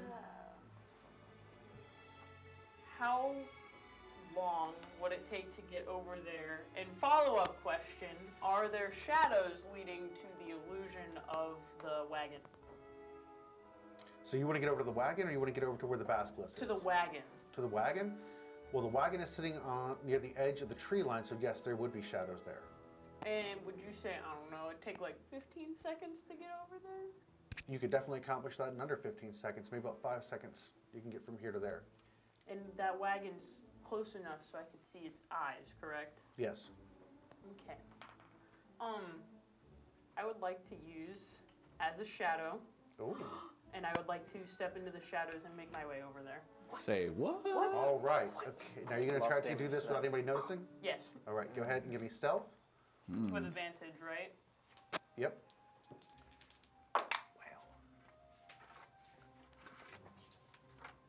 21. 21. And we're going to go ahead and take a short break. So come back and join us here in just a few, and we'll see what Damon meant by slipping into the shadows. Yeah. Dun, dun, dun. Hope you all enjoy our David. B-roll. Thank you so very much. Find and him. We'll see you here shortly. Oh boy. And welcome back. As we had just left off, Damon decided to shift into as a shadow. So what none of you see is as You just don't describe it then. The audience is left out. no, Damon, this is the first time that you have ever done this outside of any of your training exercises, and you finally feel confident enough to actually implement it in the field, and it goes off swimmingly. You step forward into what would be normally a attempt to stealthily move away from your party, but as you do so, the foot hits that shadow in front of you, and as you do, you sink and disappear into that shadow, and the world changes around you. It is this very monochromatic sort of vision of everything that is happening, and it almost shifts into a bit of a slow motion as you're moving from your original location and stepping back out of it over by the cart created by the Reverend. And the rest of you are looking around, and Damon suddenly is over by the illusion. You can kind of see his body shifting in and out of it from where your angles sit.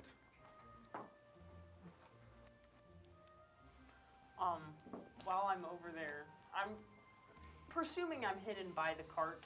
The tongue flicks in and out, and the head pivots right towards the direction of the cart where you would be standing. And it keeps flickering that way, and the body now shifts itself around so that the head is facing your way, and the rest of the body is now pointing back the other direction. So it is turned to face towards the cart there, towards Damon. But it has not taken any steps forward. Can I see it?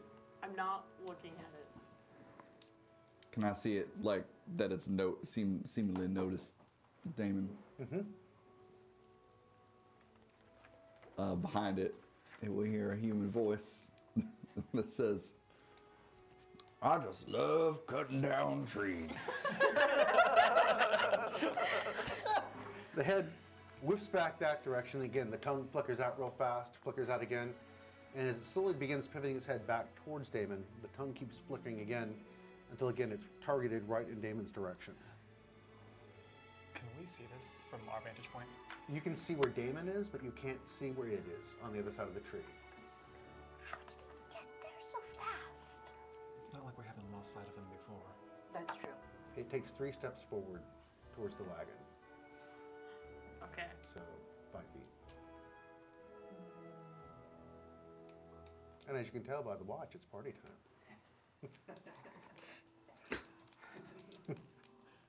For the viewing audience, no, it's party time on his watch. Sorry. Anyway, I just realized they probably didn't see that. And I didn't. Jokes only work when everybody's in on it. I thought that was your cue for initiative. And I got Me scared. too. I was like, Nope, unfortunately not. Unfortunate one. We don't need to do that. Would I be able to move to the other side of the wagon? With a proper stealth check, you could do so. Otherwise, it would be relatively noticeable. Still have advantage. That's a 10. That was better when I rolled. So, Damon, you slide around to the other side of the tree. Where exactly are you positioning yourself? I want to be to where like I'm able to peer out, because you said its eyes were cloudy. My whole purpose was to see and make sure that it's blind. Okay. So where you would be on the other side right there, if you poke your head up, you could probably look over at it. I would like to do that. All right. So I would like you to make a acrobatics for me, please. Nice. 24. 24. Using your skill, you very slowly move yourself up just enough so that your eyes are clearing and looking over at it. And yes, they definitely are very milky looking eyes, like cataracts on this thing. But as you're looking at it, it begins to pivot its head your direction again. That tongue is flickering in and out. Okay. And before it makes direction with you, your head is backed out. Yes. Okay. I want to step back again. And I want to go back into the shadows and make my way back over to Echo and the Reverend. Okay. And Skeech. And Skeech. I'm sorry. I'm sorry, Skeech. I don't think you are. Maybe I'm not. No. All right. Back in you go, and back over you go. And if you want to reappear stealthily, you got to make a roll. If you don't, whether Yes, you I do. just shock your party. 19. 19. The rest of you all, Damon steps out of nowhere pretty much. And is back. What? Why are you looking surprised? Oh, is Damon back? Yeah, can't you smell him? No, actually, it's unsettling. You find out anything? You find out anything? Yeah, I'm sorry, we're using our It's quiet voice. its eyes are very cloudy, which means it could be blind. Okay, hey, Echo, you can probably take the blindfold off your face. No, it focuses my senses. I'm gonna keep it. All right, whatever you want to do. Correct, kid. The other party, our other side, no. Damon says that the creature has, yeah, I'm talking to, let's switch it up. I'm talking to, Oh, hello. hello. I'll not take this personally. This is the first time. Is this okay? Mm-hmm. Yeah, Damon took a look and looks like the creature can't see. Ask Vaughn if that has something to do with its ability to turn us into stone. Absolutely. Hold, please. So what is the Reverend requesting? He relayed that Damon had found out that it's blind. Does that change its ability to petrify us? Interesting. Give me a moment. He kind of pulls out his book and flips through some of the older pages. One more moment.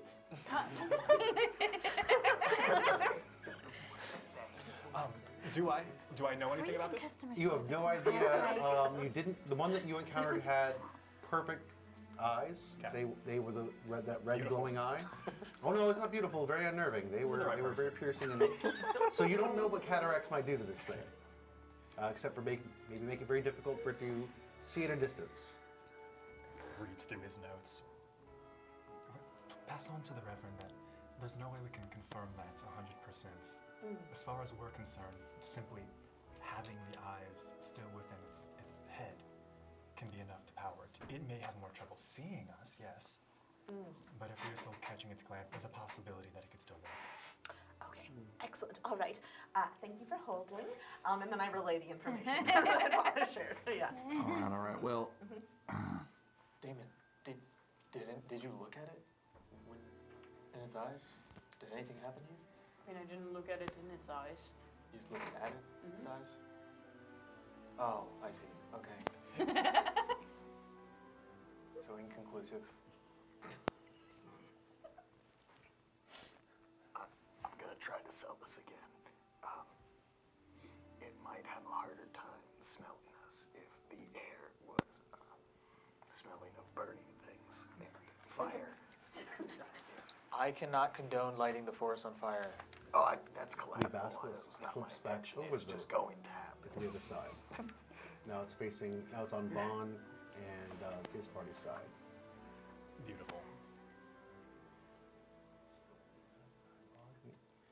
And for a moment, you see it visible again until again it comes back over and tucks itself against the log. And as you're watching, you can see where it blends in very well, almost like an extension of the log itself. You will slowly watch its skin kind of shimmer and change a bit to look like the log. You all can no longer see it on your side. Nope. I can see it though. I know where it's at, even though it's camouflage. I can still suss out that it's there, correct? Yes, because you watched it happen on that. Again, it's one of those things that if you weren't, you'd have to roll. But given where your position is, it would be very easy to see this thing slip up and over. I look to these two. And Sky, of course, I'm sorry. Wag, wag, wag. There's no way this doesn't end in a fight. The Reverend's not still speaking to you, is he? Hello? No. They're no longer on speaking terms. I say, do any preparations, and someone has to make a move. It may as well be us. Are you able to ask what And Vaughn I would like to. knows how to unpetrify someone if they do get turned to stone? Hey, Vaughn, it's me again. Oh, I see. If one of us turns into stone, do you know how to get us back to not being stone? Correct me if I misspeak. It's a possibility, yes, but it requires a great deal of the appropriate substances which we do not have on hand, or a very powerful healer. Define very powerful. I read you loud and clear, though. Let's try not to get petrified. So, are we going after this thing? Yeah, what signal do you want? Ask Damon if there's anything they want us to get in preparation for. Skeech really wants to blow it up. Tell him no. I'm right here. No. Is that a At that regional point, dialect? you see the Vasquez head turn and kind of poke up over the log, looking their direction, and begins flicking his tongue out at the loud no. Before it leaves my sight this time, we'll take a deep It breath stayed in. on that side. It just was looking at it. You're not leaving this time, buddy. Yeah. Take a deep breath in, kind of close his eyes and focus. And he would exhale. That's like a fine red mist that comes out. And I'd like to use my Slayer's focus to mark it. And I'd like to choose wisdom as the stat. Oh, that's a little unfair. Okay. Oh, So- heck yes. It basically is disadvantage on any wisdom checks? That is correct. Oh, that's going to suck. Am I All right. am I 60 feet from it? I do believe you would be within 60 feet. Let's measure that Right. out. Yeah, that's only 30 feet right there. All right, here's what I'm going to do. It's 60 feet. Is he within it? It's I want to not. try something. So you're when not- I do it, 60 feet is right here. okay, that's when we go. All right, so right there, where about the 60-foot mark, just coincidentally, it is going to. Oh no, I can't do that far away. I want it to start to come towards me, so I'm going to touch the tree in front of us, and oh no, I'm going to touch rock in my hand, and it's going to smell like that ox. And I'm going to chuck it kind of in the middle there. Make an attack roll. Okay. 12. Okay, you're good. Okay. And it lands right where you were looking to have it. I mean, it's plus minus within that little threshold where you're looking for on Planning to that. make a move. Anything you need to prepare. Okay. And Okay, boom, I the rock's tie. there. I tie a blindfold on. Yeah, Yep. me too. And Kind of through That's what I'm fabric.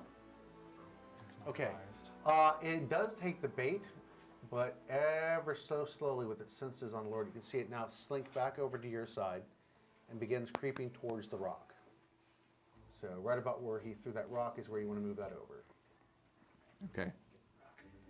When it gets towards the rock or close to the rock, so kind of within range. And what you see as this thing is moving, it's flat on the ground, really slowly moving, and that tongue keeps flicking out, tasting the air. Slowly pulling out my Fey Aura potion, and I uncork it and cast Fey Aura on it, so it will have to make a dex save. What would a 13 do for me? It is going to be now bathed in an ethereal green light, blue light. Ethereal blue light? All right. Seems to, the outline, even though it is really blended into the grass, you can see the outline of this thing, and now you have real definition on the creature itself. So, and as soon as that happens and it lights up, I'm not even whispering now, I'm just yelling, "Get it!" And that's not concentration on that, correct? It is. It is concentration? Okay, so definitely keep track of that as things progress. All right, that would be party time. Initiative. All right. No. Roll high. All right. Thank you. Yeehaw. Oh wait, it as you is said, not concentration. It is concentration. Yeah, Echo, yeah. do the thing. No, don't do the thing. Oops. Okie doke. So, Oh God. It's gonna fantastic. happen way later. Because I rolled so bad for initiative. All right, let's go ahead and start. Vaughn, what did you actually? You know what? 21 to 25. 25. 24. Wow. 24. Okay, Damon, and then Mary, and we're gonna go. We're gonna go 16 to 20. 18. 18. Echo and Sky. All right, we're gonna go 11 to 15. I got 15. 15. Okay. What was that about you going first? Oh, you said first. I'm so sorry. I thought you said last. Thought you asked if I was thirst. Do we have 6 to 10? 8. 8. 9. Oh, Rev. Not as And bad as I thought. Don't wait for me, everyone. Vaughn, what'd you roll? 6. 6. You just want to make sure Wait, Skeet, you you had gave a us a chance because you you had fumbled 8. Oh, before. Vaughn. All Very right, Vaughn considerate, is actually. Cut your teeth on weighing this. his options to see what happens, I'm assuming. So, Damon, It's called research. what is it that you are going to be doing starting off the round? Okay. And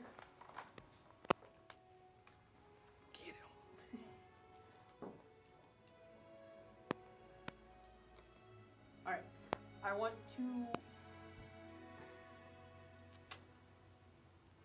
to sneak first off, and with my bonus action, I want to use Fleet Feet to go 60 feet or about 60 feet to where I'm close to where it's not super close to it, but I can see its eyes. If that Okay, makes sense. how many feet away are you looking to be? Exactly 60 feet away. 45. Okay, let's move Damon within 45 feet.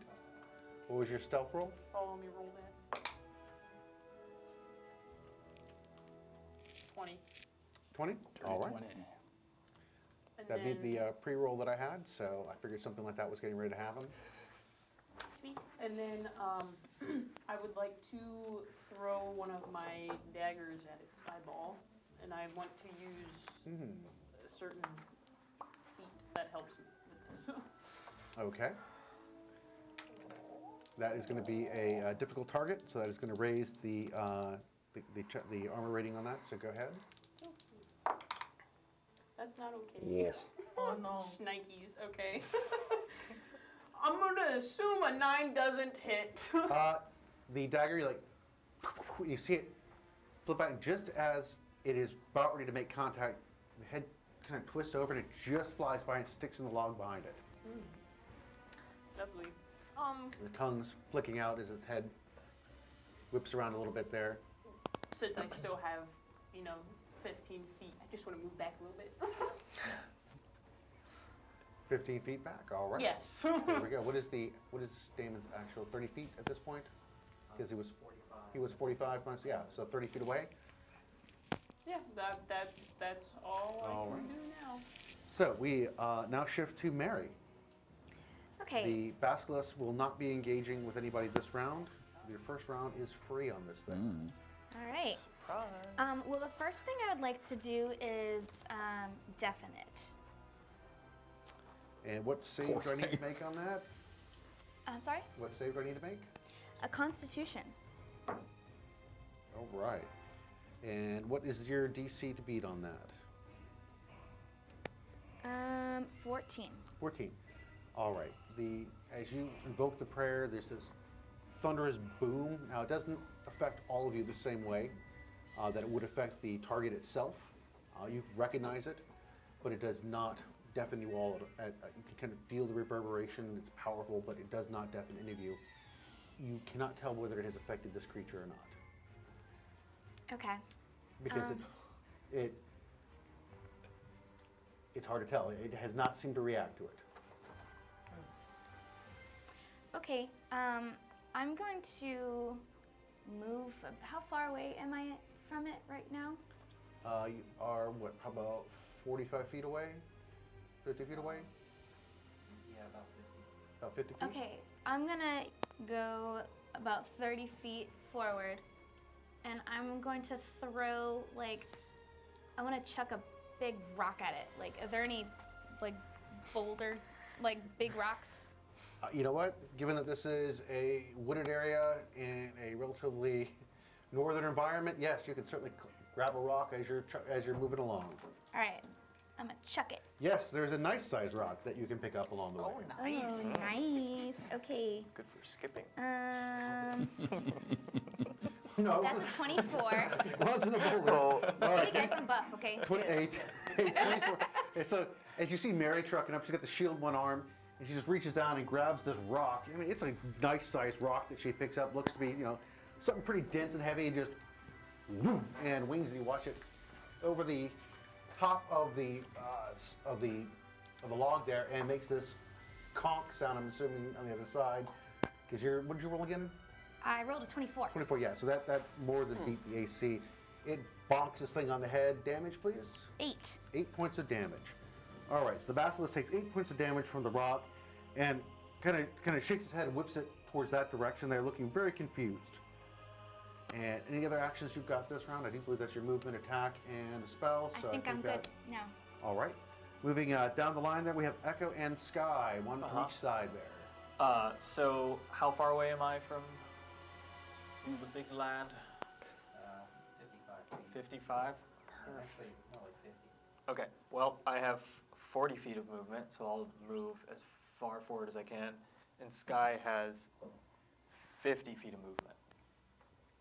So and what we're trying to do is, with her hearing and my hearing and scent, trying to triangulate where 50 feet forward. it is, and I'm going to try and shoot an arrow at it if I can figure it out based on only hearing and smell and maybe taste.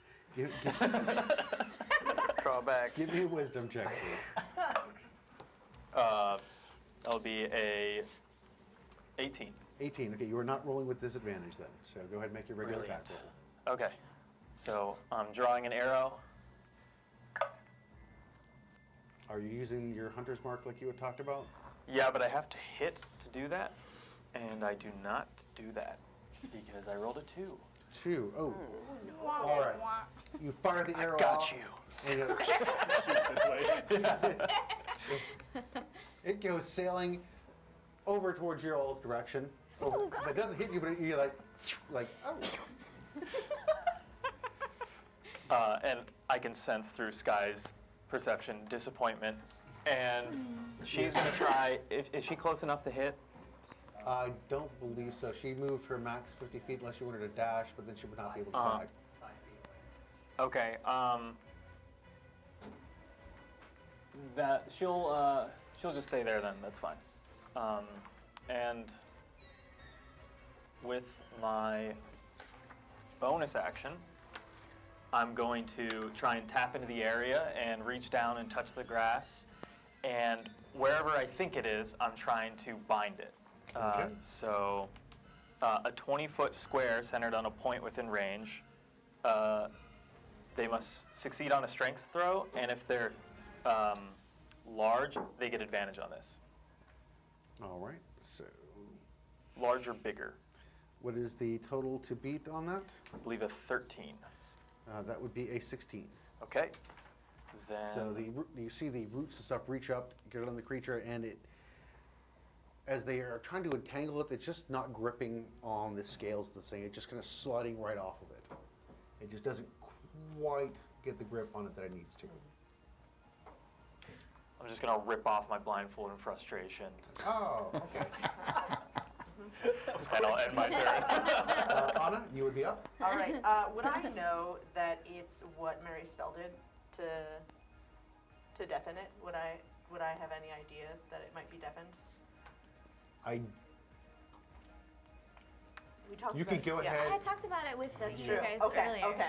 That's Yeah. true. We did talk about it. Okay, So great. yes, you Uh-huh. know that she did try to deafen it. Whether it's deafened or not seems to be the question. Maybe you could Okay. test it out. Great. You do know that it got bonked in the head with a rock. That is Right. something solidly confirmed. Heck yeah. Okay.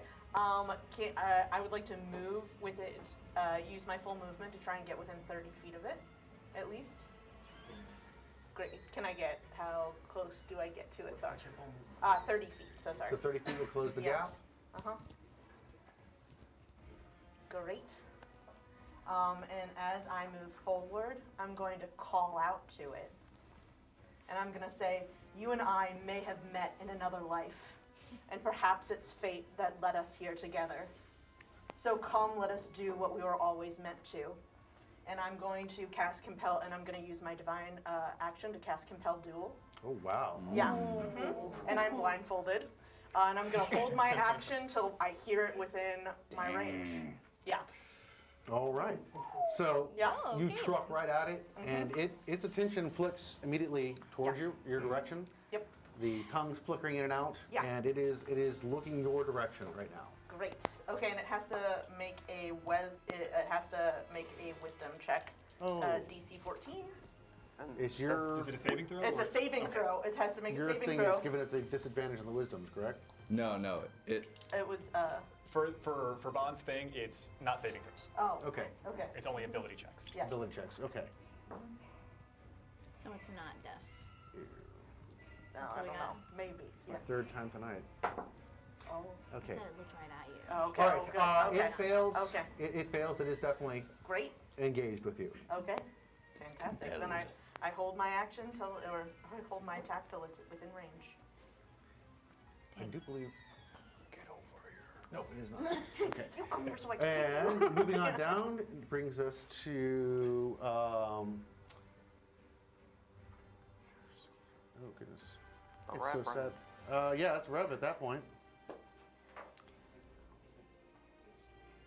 I'm right after. Skeech is right after Rev. So I'm gonna move up a little bit so that I can get within 60 feet of it. And then I pull a little bell out from my pocket. Ding, ding, ding, ding, ding. I cast Death Knell. So it will make a wisdom save. 13 minus 1 is a 12. Okay. So it's gonna take, it did take damage, right? Yes. Oops, sorry. So it's gonna take 4 necrotic damage. All right. So as the death knell strikes, you can see that puncture wound on its shoulder where it was struck by the pickaxe. All around it, it begins to blacken and kind of spiderweb out from it. And it makes this really sound as it, roils in discomfort there. And although I have this tiny little bell, what you're hearing is dong, dong, dong. Anything else that you are doing this round with it? Gonna look cool from over by that tree. I'm going to give inspiration to Anna. Inspiration on it. All right. And moving on the line, we have Skeech, who has been dying to blow something up this evening. So let's see what happens here. So I have noticed a few of my fellow party members just attacking at this thing without care about looking at it. So I assume that it's okay. I would like to move my full 30 feet towards it. And produce one of my newfangled explosive inventions and huck it directly on top of this. And as I get like halfway through, I'll look over at Echo, and I'll pop it, pour a little bit of the powder out as my bonus action to reduce the blast range on that, and then as my action, huck it. All right. Go ahead and make your attack, please. And 15 is the number to beat on that. So with your bonus, is that with advantage for it being bathed in Well, light? yeah, it gets advantage on. You get advantage on attack rolls. Okay, awesome. Oh, heck yeah. So that's going to be a total of an 18. 18 would certainly strike this creature. All right. Are there any status effects that your explosive creates on it, aside from mild Nope. irritation? It's just going to be fire. Fire damage? Ooh. And a full 10. Make go boom. All right. Actually, full 10 plus that, so 13. Oof. All right. So as you huck the little explosive device on it, it You just hear as you huck the explosive device on it with a cackle, it sails through the air and again strikes the back of this thing, and when it explodes, it actually blows off a couple of the spines on its back there, and it howls in pain. And moving, sorry, anything else that Skeech is doing this round? just laughing. And you laugh maniacally as we move over to Vaughn. I'd like to enter into an agreement of sorts with you, Will, for what I plan to do. Vaughn knows that these things are capable of marvelous camouflage, and I see that there's some individuals that are up there fighting in the fray of it. What would you say if I want to sacrifice my actions and my bonus actions every turn to stay where I'm at and continually call out to everyone else in very specific information where I've last seen it? Okay, so you're not going to attack or anything, just No. be a spotter? All right. Yeah, but just so for individuals don't have to look at it directly because we don't know for sure. Yeah, I'll let them be able to make a save on that with advantage. Okay. Because you're sacrificing your actions, calling things out on that. Cool. All right. So that actually brings us to a real round at this point. We begin to go to the top of the round with Damon. And Damon, you still have one dagger left. The other one's embedded in the tree. Friends have closed some of the gap there. And what are you doing, sir? It's facing Anna, correct? Yes. I would like to approach it from behind and just, I guess, stab it. Shank, shank, shank, shank, shank. Are you looking to hit the tail, the cheek? Side. Where did you hit it? Well, That would be it had a, its front shoulders. I kind of want to try to hit that. Okay, so you want to move up towards the front there? Snakes have All right. shoulders. So make a stealth check. 19. 19, very good. It's got You 3 sets of shoulders. It's got all the legs. move up there, and you are able to attack with advantage because you will be stealth. 15 is the number to beat. 17. 17 would certainly hit. Would it be surprised if I hit it? Oh yeah, you're able to get your sneak attack in. That's not what I'm asking. I don't know. I have this feat that says if a creature's surprised when I hit it before it takes its turn, I do a crit damage on it. Well, either way, you would definitely be doing a crit. So let's get this rolling. Awesome. that's a lot of dice. That's a lot of Oh my dice. god. Well, I rolled terribly, so. Do you remember on a critical, that is whatever the die for the initial damage is at max, and then you roll the additional ones on top of that. So your weapon damage itself will be the max 6 Okay. plus the 1, so you start with 7, and then you add your other So 18. 18. Jeez, Pete's like a truck. Jeez. All right, so Stabbed it right in its Damon, wing. you don't just plunge the dagger into it. What happens is you hit that same exact spot that had the hole in it initially from the pickaxe. The necrotic damage has then weakened the tissue. As your blade hits it and you pull down, you literally see the entire shoulder area split open on this thing, and the muscle and the plates just separate and spill wide open. This nasty viscous fluid comes out of it, and it howls in pain. That's the end of your actions? For my bonus action, I want to use Fleet Feet to disengage from it. Okay. And I'm going to... How many feet did I move forward towards it? I want to go back 10. All right. As Damon is backpedaling to get away from this, Anna, I rolled a nat 20 Great. for its action. It regurgitates all of its stomach contents all over you. Oh. Is it within range of me right now, or like is it within 5 feet? It can spray 15 feet. Oh, cool. Love that for me. Yeah, great. I'm the one who gets And to I do cackle believe it'll well. also strike Mary as well. So both of you need to make a con save.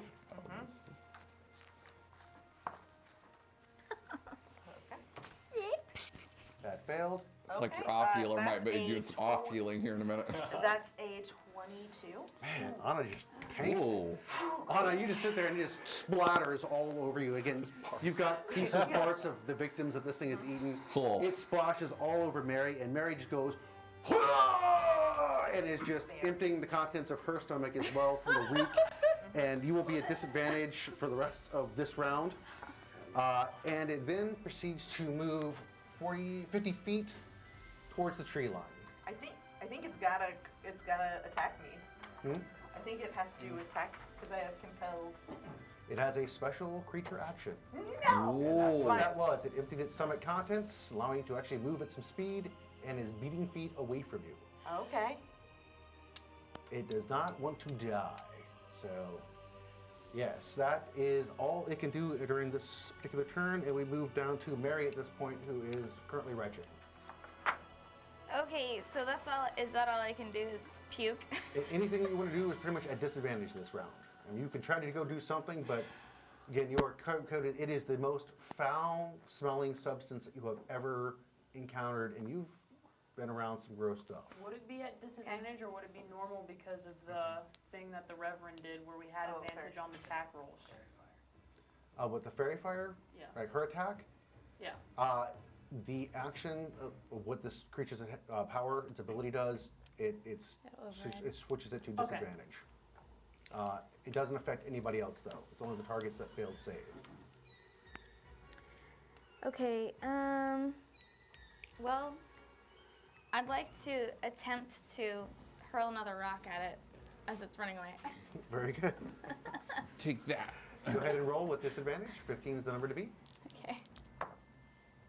Yeah, nope. Okay. Rock goes wide, and it's mostly because, again, your stomach muscles are just clenching so hard. You just kind of whip it out. Any other actions that you're taking this round?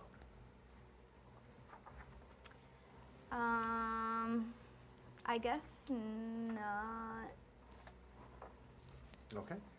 And that moves us down to Echo and Sky. Yep. So I'll move my 40 towards it. See how far that gets me. Okay. I'll move another 40 with that, just the dash. Does that get me in combat with it? You're within 10 feet. And Sky has 50 movement. So when Sky to dash, that'll give you 100 feet of movement. Can she get there in 50? She can get where you are. You can get right next to you. Same. Yeah, she'll dash. She'll dash to get into combat with it.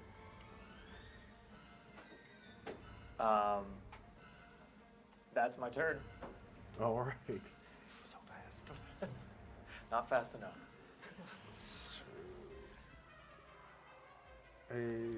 Because if I can get in, I can lock it. That's Any of them within 10 feet of it? They're both within 10 feet? All right, it turns and looks back at you. And the eyes, although they are cloudy, begin to swirl like clouds. like a I storm. would only know that if I were looking at its eyes, though, It's right? looking at you! You are trucking and running towards it at this point, like you said. So I would assume your target fixated on it moving that direction. You are basically yeah, dashing. So okay. you need to make a Constitution saving throw, both you and Sky. With Do my advantage? screams assist with anything? That's not going to help you calling out with it as it's doing it. You remember, you're hoping to track with locations and track to hit and things like that. So if it's an attack, it would be. For me, good. Sky, not good. Let's see. That's an 18 for me and a 6 for Sky. Okay. Both of you save against it. Oh, And it really thinks it's doing something to you at this point. It seems very much focused on doing that, and that is its action at this point.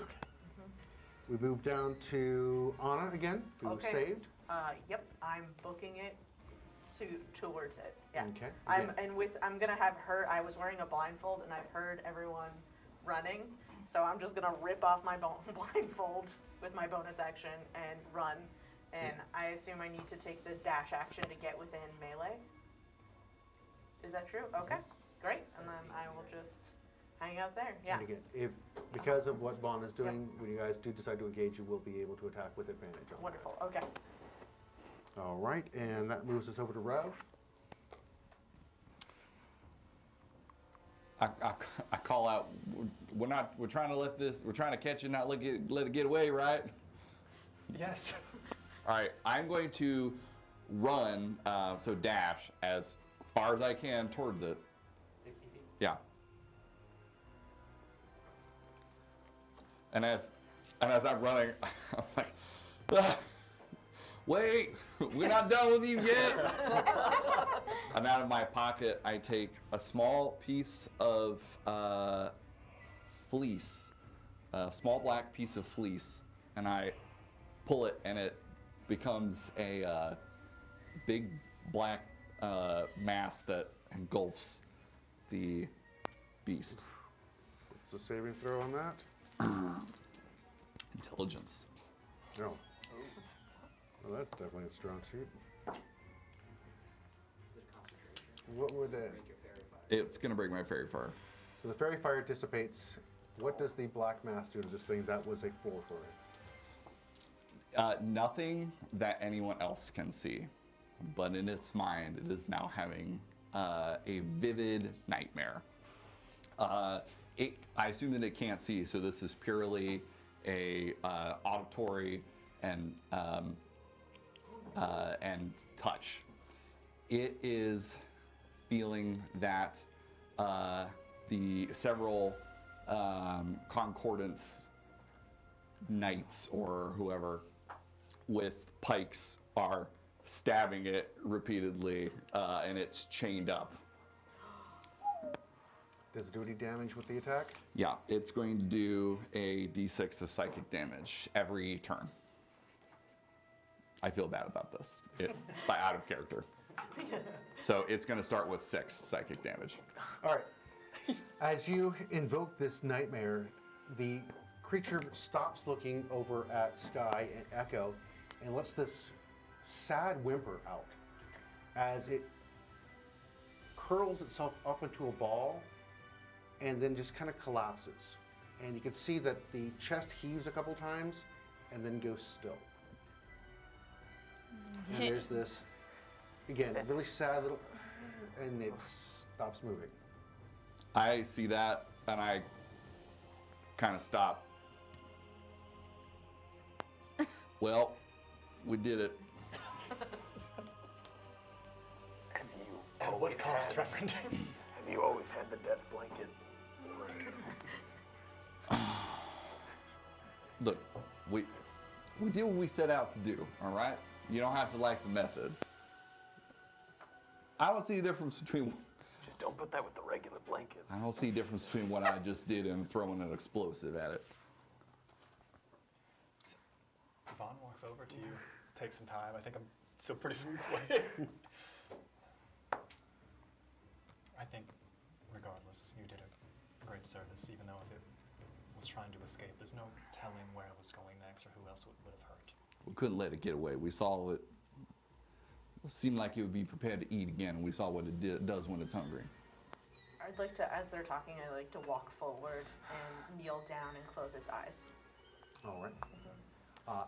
Anna goes over and very gently places her hands, both of them on its face, and begins to pull the eyelids down and hold them in place for a few moments. And when she releases them, it stays where it is.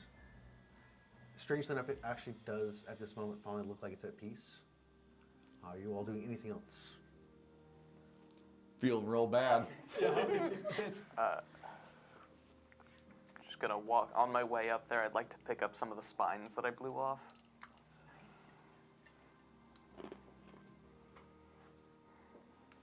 Anybody else do anything? I with see this? that. I want to double check that it's dead.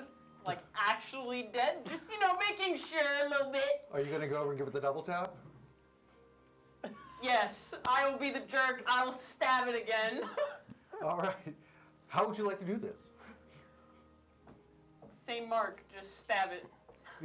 David I just want walks to make up there, sure, guys. just as Anna's hands are coming off of it, she's kind of looking at it. It looks like it's at peace. Damon walks up and goes, "Shtoik," and stabs it basically right here in the skull and penetrates and drives it. And then pulls it back out, and it's... You gotta pith it. It's definitely dead. Mm-hmm. It was... Just making sure. We've all been to the movies. Yeah. Yep. Okay. All right. Well, now that that's over, we should probably go follow the other trail and see why somebody would have let this thing loose. I would like to have a word with them. Yes. Yeah. If it's from the House Hastings, it's the long walk. The Well, Silver it Plains sounds like Concordance. they were in town, so maybe not such a long walk. Are you Oh, all that's going to take true. any evidence that you killed this thing and examine it or anything like that? Vaughn's about to take several things from this poor corpse. Okay. So Mary's looking to go back and check out the trail. What are we doing while we're here before we take off?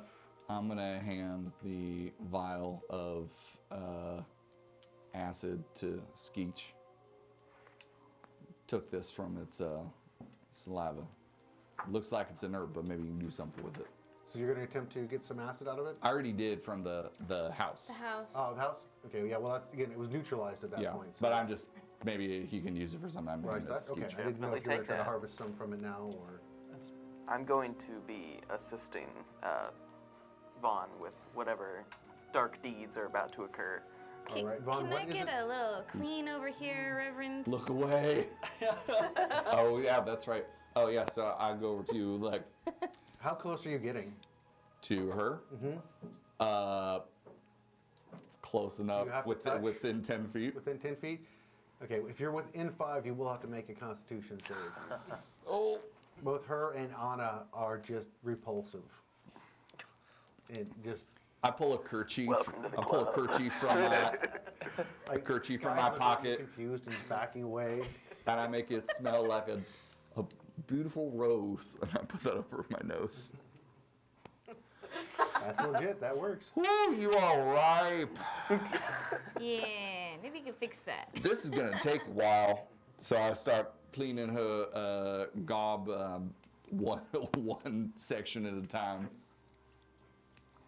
It's in your hair. Some of it's got in your mouth a little bit. It's in your ears. It's, That I cannot help with.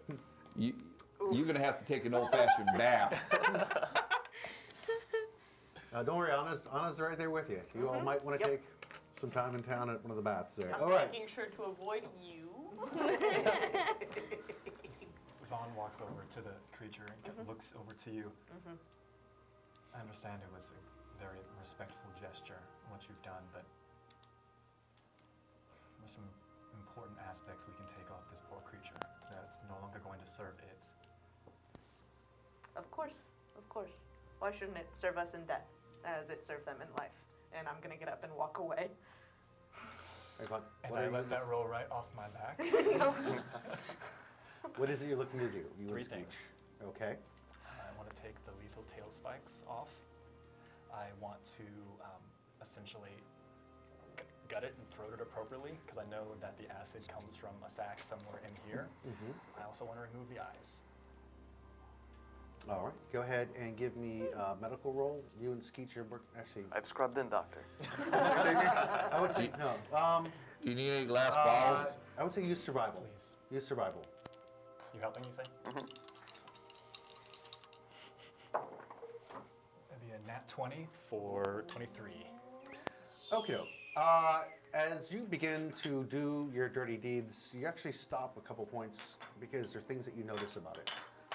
Number one, this thing was extremely emaciated. You can actually, now that it has disgorged itself, you can see where the ribs and everything are highly visible. A lot of musculature has actually been wasted away on this thing. It's been starved for so long. We already feel bad. The manacles on it, where it was held in the cage, have obviously done damage to its legs, and it very much was nearly blind to the cataracts on it. How many points of emotional damage should we be taking? I know, right? It's a D100. God. And you can also see where somebody has actually removed a couple of the canines from its mouth. Looking at its throat, when you go to open up where the acid sac should be on it, you can see somebody else has already done some surgery here to actually damage the acid sac. So that 15-foot spray that it was doing should have been much larger and much more deadly. So obviously this creature has purposely been gimped to make it less dangerous. Not that that did much for the poor lumberjacks and the family that was unsuspecting on that. You are able to harvest tail spikes. Nothing's been done to those. The cataract eyes you get out, but the acid sac is basically useless because again it has already been. You can see where the scars are on its neck from where the surgery has been performed.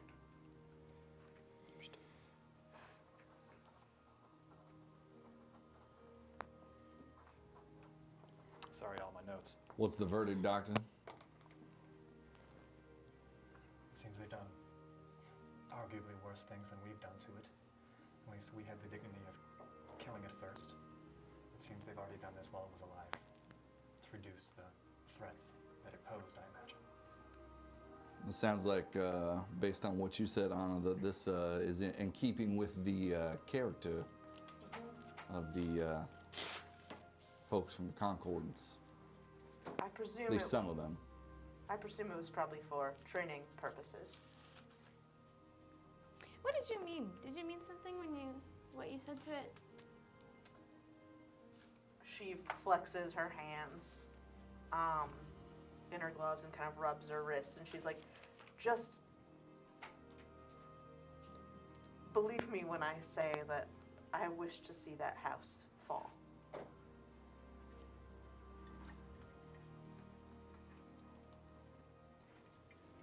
Well, this is the type of industry that they're into. I imagine the rest of what they're into cannot be much better. I've said it before, but as long as you're with us, your enemies are our enemies. I don't speak for myself. Oh, fantastic then. All right. Well, shall we go back to town? And I suppose I could use a little freshen up, and maybe we can see who has wandered in from the Silver Plains. Mary, are you going to go look where you were talking about before, or are you guys heading back that way, or are you all heading back to town? I'm just looking for some clarification. I apologize. The other path. Yeah, I'd like to check out the other path. All right. Are you guys going to stealth your way out of here, or just at this point? First. You don't hear pretty much any sounds in the forest or anything else like that here. Obviously, whatever was around has probably vacated because of the large predator here in the woods. I don't see a reason to stealth right now. All right. Sky is sticking close to Echo, and it keeps looking back at the two of you, and its ears are kind of down and tail kind of tucked between its legs. Like, you know. It's because of the yeah, smell? it's a sad look in its eyes as it looks at you both. Yeah. And then like looks over at Skeech and just kind of nuzzles up to him a little bit too. As you all are making your way out towards. Because I can clean your clothes, but I can't clean your hair. Oh, good. Yeah. You all head back out to where the wagon was, and the best vantage point that you all have is to get up on top of that little ridge line there where it's tucked against. Are you looking to do that at this point, or are you actually going to walk out towards the fields? What are you looking to do? I figured we would just kind of backtrack towards where we saw the carriage in the first place, and That's where you are right now. yeah. Because remember, it was tucked into where that little rise was, and there was that small little grove of trees where it was tucked in, and then it's that field out from there. The rise gives you a little bit of a look out towards the cleared fields and such. And we don't see anything? Well, that's what I'm trying to see is where you guys are. That'll affect what you see. If we go to the rise, we'll be able to see farther. Okay, yeah, I'd want to get on a higher place then, so we can view as much as possible. So anybody going with her, or she just checking this out on her own? I'll walk up, yeah. Might as well. Yeah. So go ahead and make a perception check. Whoever is, I'll let Mary do that, and with advantage, because again, the party is kind of looking out.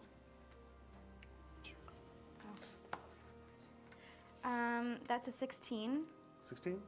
Yep. All right, as you are looking out over the top of the rise, basically out before you as you're looking towards the south, you can see the walled enclosure of Newtown. It's definitely way out there at this point in time, probably 3,000 feet away.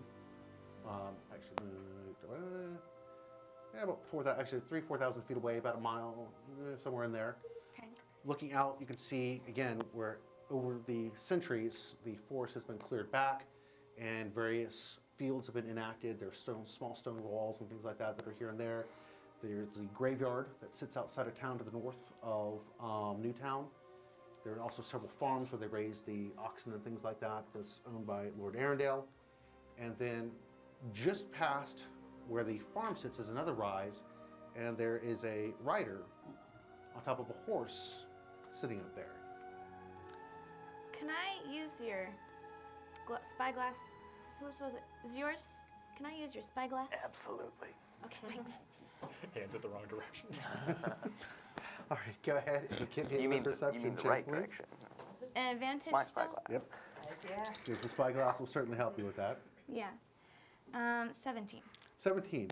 You look at the rider who is looking at you through the spyglass. Cool. It appears that the rider in black is dressed in all black leathers, some type of riding leathers on it. Given that everything, again, the greaves and stuff that they're wearing, they have a full helmet that prevents you from seeing their face. And they have a nice full winter cloak that obviously is designed to keep them warm. Definitely a black or deep green, hard to tell from here as far as the color actually goes on it. The rider's horse is a dappled black and brown, almost brindled in its markings. And again, like I said, the rider is looking at you through their spyglass and sees you looking at them. And at this point, they hastily stash their spyglass and then kick the horse a bit. They see it rear around and down over their rise they go, and streaking off, they are racing. Towards us or away? Towards the north. Towards the north. Did I see any markings that would identify them in any way? As a matter of fact, no. There was absolutely no markings. Obviously, nothing on them seemed to stand out in any way, shape, or form. Very nondescript everything that they were wearing. Interesting. Now, you would be able to recognize the outfit if you saw it again. Yeah. But again, there was nothing on it that immediately would shout any of the houses or belonging to the Thieves Guild or anything like that. I mean, there's nothing immediately telling who or what this rider belonged to. Someone was spying on us, and when they saw me looking at them, they ran. On their horse, it was a dapple black and brown horse. They're wearing all black, maybe dark green, had a helmet, couldn't see their face, no emblems, nothing identifying, but they ran north. Should we follow? Does colors mean anything to anyone? They looked interested in us and How far were they? alarmed when they saw me looking at them. You said their garb wasn't like distinctive. Was it distinctive to a region or anything? Not that you weren't looking, unfortunately, and nothing that Mary recognized. Okay. Well, I guess if I saw what we just done, I'd probably run away too.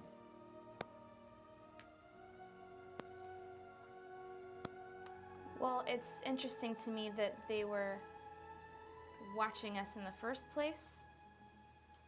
I mean, it didn't look like somebody that would just happen to be strolling about, you know? That is strange because we've been so discreet. And were they watching us, or were they watching the basilisk? Well, I got the idea that they were watching us just because of how quickly they ran when they noticed me noticing them. If we're gonna try to follow them, like you said, I asked how far, but if they're on a horse, are we gonna be able to catch them? Yeah, probably not. I would probably recognize them if we saw them again. Maybe we should just continue on.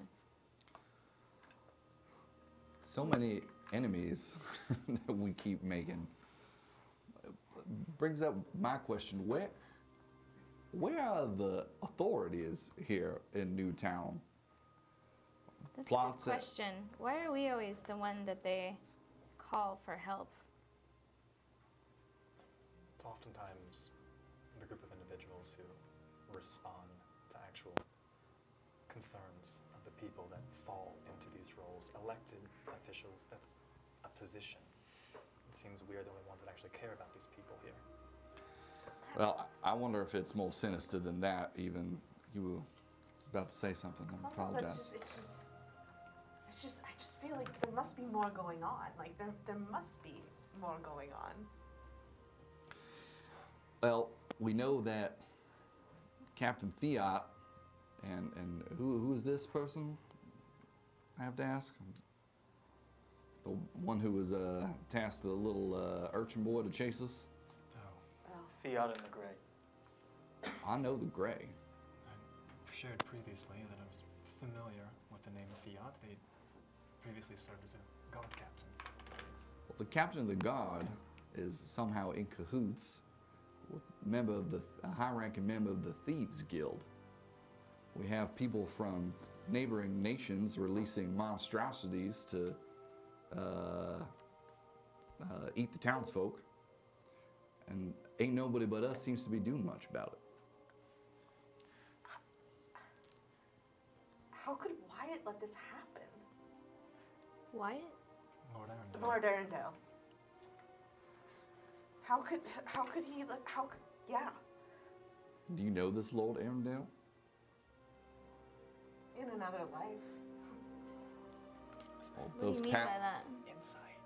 those past lives seem to be catching up to us real quick like. They just keep coming around. But not me. That will never happen. 12. All right. I want to try. Can I try? Insight?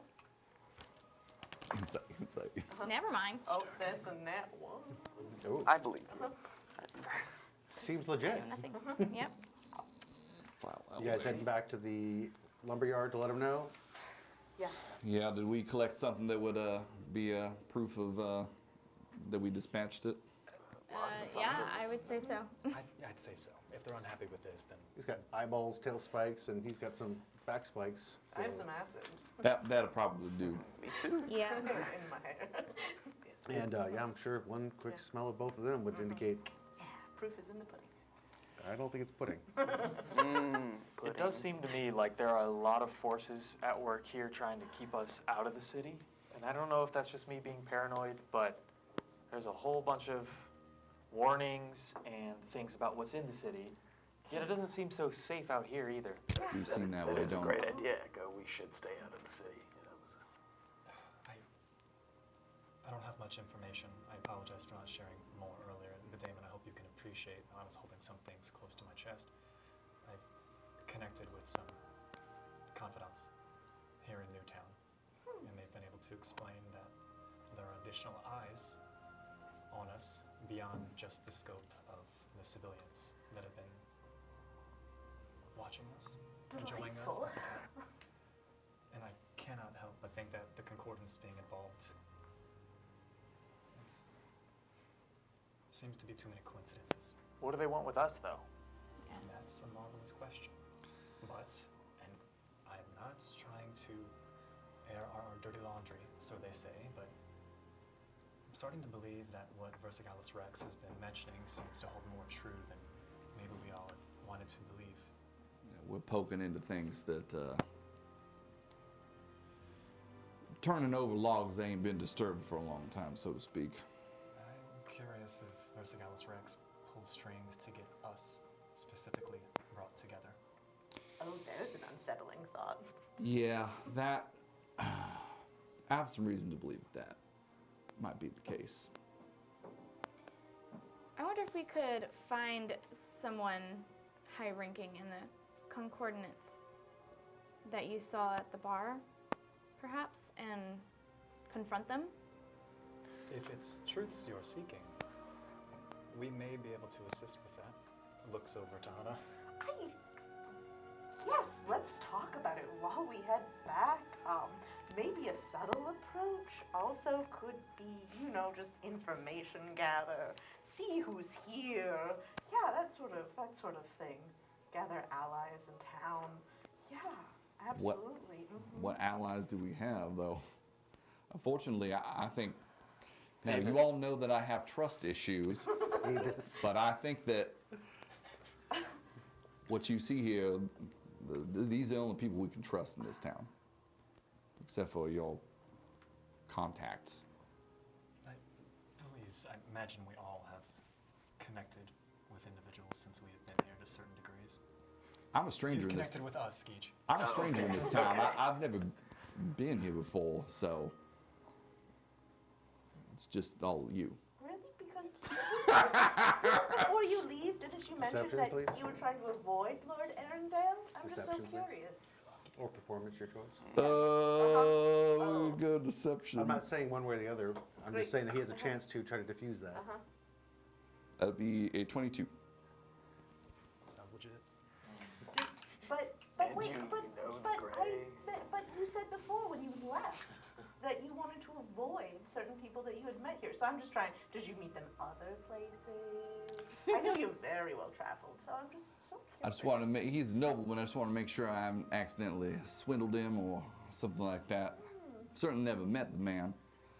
I've been all over. This is a relative backwater. About this time, you guys make it to the lumber mill, and you can see the foremen and all the rest of the crew have taken shelter back into the lumber mill itself and are kind of looking out. And as they see you, they begin moving out. And Finn comes up to you. Did you? Oh gosh. I've smelled some crazy things in my time. It must have found it. Did you kill this thing? Does it smell like we killed it? God, I don't know what that smells like, but It smells like its insides. I can't doubt you on that. I hate to ask, but do you have anything else for proof on that? I'm sorry, but good God. We made the insides become outsides. I'd say that's proof. Yes, that's good. There's That's good. there's also a farmstead just north of here, north of the tannery that had been attacked as well. And there's a murmur that passes along the crowd. And what you could see, they were just getting ready to gear up to like, oh. About this time, you all hear trumpets in the distance. And the men all kind of look at each other, and again, another set of trumpets, it blows again, and they're all like, that's coming from Newtown. Hold on to your butts. And people begin to, first with one or two, and then they begin leaving the mill en masse, running towards Newtown to try to figure out what is going on. I mean, it sounds like very loud. Again, you've nothing like this that you've heard since you've been to Newtown, the trumpet sound. And Does it pretty sound much, alarming? Like something bad? How triumphant are the trumpets? give me a perception on Do we that. get Lord Hard to decide if this is a war cry or not. Perception, you said? Yeah, I would say give me a perception. Or 15. Actually, no, wisdom. I think wisdom would be a better choice on that. 14. 14, okay. They don't sound like war trumpets. They're not at war. Proceed. Fantastic. Oh, Thank you. I'm running with the crowd. So we better go see I'm what this gonna ask commotion is. people near me, like, do you know what that means? Does that I have sound no mean? idea. Are we under attack? I don't know if we're under attack. I've never heard anything like that before.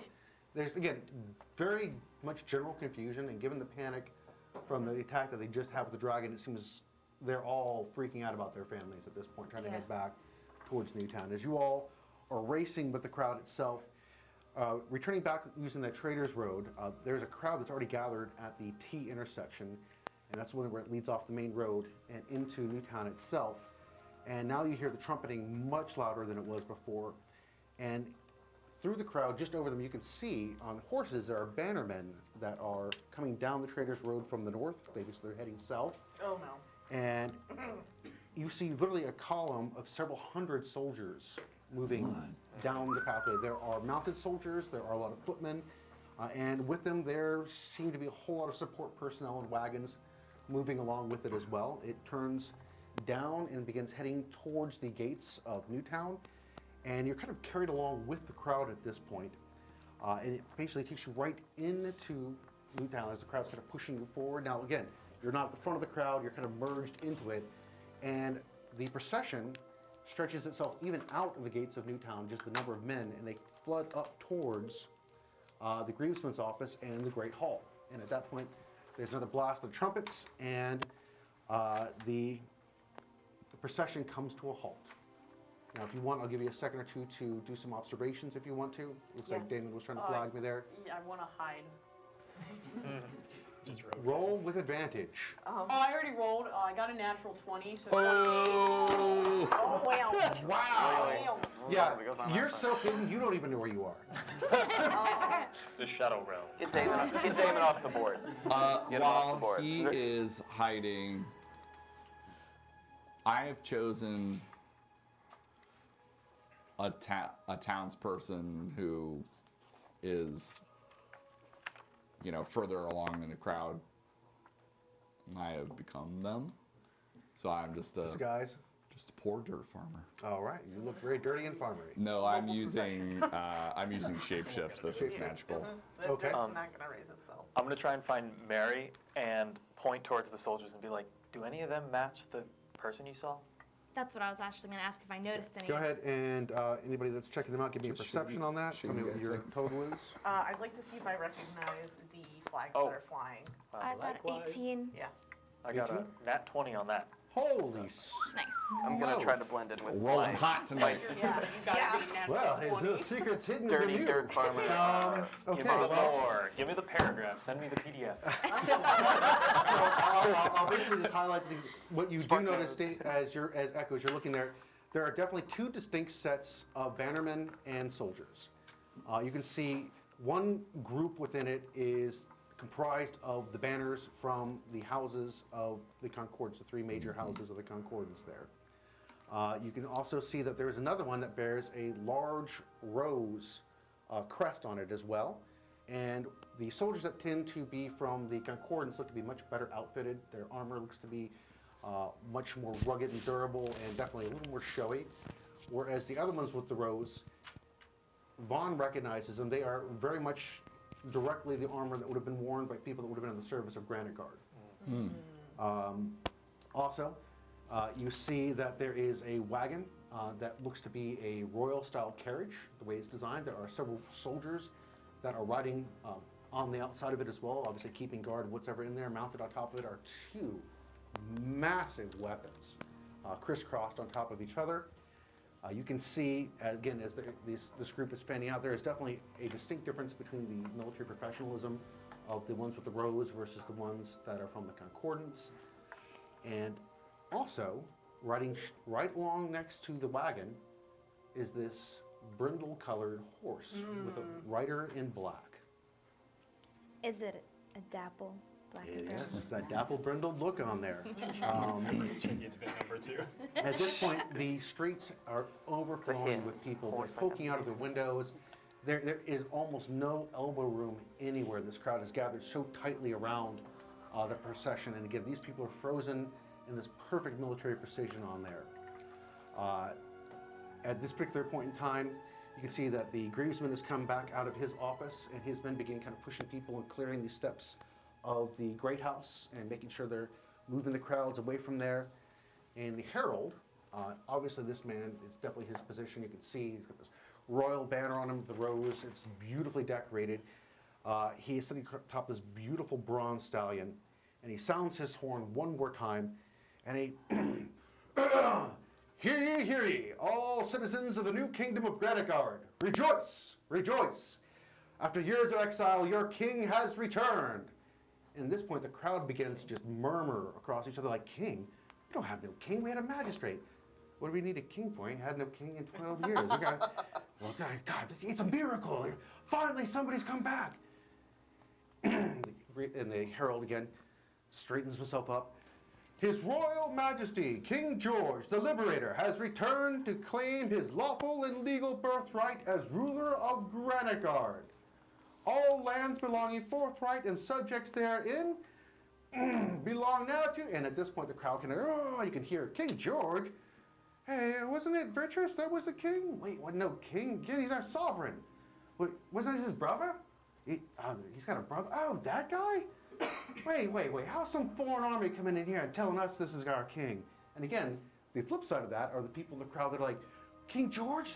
Well, that's somebody in the line. Yes, finally somebody. And at this point, the door to the carriage swings open and the crowd hushes and is crazy quiet. And out steps this massive human being, clad in steel, about 7 feet tall, just from the way the armor sits. Some of it may actually be just the armor making them look larger, but a mountain of an individual. And they are about as broad as they are tall as well, just muscular of all means. So they rock the wagon as the carriage as they step out of it, looks around the crowd, and reaches up and grabs the axe and grabs the blade, throws them over his shoulders, locks them into place. There's this giant rose sitting on his chest. And when he exhales, these two gouts of steam come out of his helmet in the chill of the air. And the crowd's like, oh my God, he's that man an ox or an ogre? Holy draw, that's George? At this point, the behemoth steps back away from the caravan, and the crowd kind of steps back away as well as he begins kind of sweeping towards them. And then another man steps out. King George, would you please describe yourself? As he steps out, you see a man similar to the complexion that you see right here. Dressed and adorned in gold with a purple cape. He looks to be middle-aged. When he steps completely out of the carriage, he's every bit of 5'7", middle-aged, a hair full of locks with streaks of gray, in a way that he looks older, that maybe he's not in the position that he wants to be in.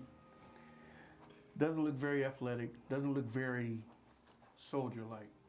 Just 5'7" old, little chunky. He walks forward, like I said before, but when he walks and when he looks at everyone, you're deceived by what you see, because the look on his face is a look of confidence, a look of someone with purpose. And when he starts walking forward, he's walking with purpose. He's walking straight. He knows who he is, he knows where he is, and he knows why he's here. At this point, the herald announces, "All hail King George, the slayer of the manicorn of the ice-hard steppes, liberator of the frozen shore, and bane of the dark side pirates. All hail your returning king." And at this point, you can see all of the ones with the Granitegard armor drop down to one knee in unison. Now, the Concordance troops stay where they are, but they have posted up out a bit further to almost create a defensive wall around the area there. But again, the Granitegard troops seem to be very close to where George is. Greetings, my subjects. I apologize, I've been away for far too long. And as George says that, one of the men from the crowd cuts him off. It's like, "What, him? Slay a manicorn? It don't look like he could slay a cup of warm milk at the tavern." And as laughter begins to ripple across the crowd, the Colossus in the armor steps forward. With one step, this boom when they take that step, and this gasp. And you can see him reaching up, kind of grabbing one of the blades on his back. No, Colossus, that's not necessary. They mean no harm. You must forgive these people their doubts. Their last king left them in the night, left them alone to face the terrors of that terrible eve. And then you see George start to stride among the people, and he's looking at everyone, trying to make it as personal as he can as he looks at every individual that he sees in the crowd. And he speaks, they have been struggling, barely scraping by. They have known hunger. They have known fear. They have watched as their homes were taken by all manner of foul beasts, their livelihoods reduced to ashes. And then as he walks past, he stops and he sees a woman and a little girl. And he looks at the little girl and he smiles and he just puts his hand on her cheek. And he says, you all can see that he has stopped in front of Anna and Katya. I am here to tell you those days are behind you. I promise you here and now, I have returned to bring Granitegard and my people back to the glory and prosperity we once knew. And then he snaps his fingers. At the snap of his fingers, you see several of the guardsmen that are with the rose pop up and run over the carriage, and they unbolt this big, huge box in the back and bring it over. And when they set it in front of George, there is total honor and respect as they're setting this thing down in front of him. And they unlock these giant locks on it and take off these big straps around it and open it up. And when they do, this glow of gold begins to shimmer out. And they step back away from George. Now, I do not return with empty promises of a bright future. I mean to return honor to my word and to my people. And then he takes one of the coins out and he hands it to the woman that was standing next to the little girl. And you can see that Katya takes the coin and her eyes get big and she looks up, she's like, oh, and she clutches it to her breast.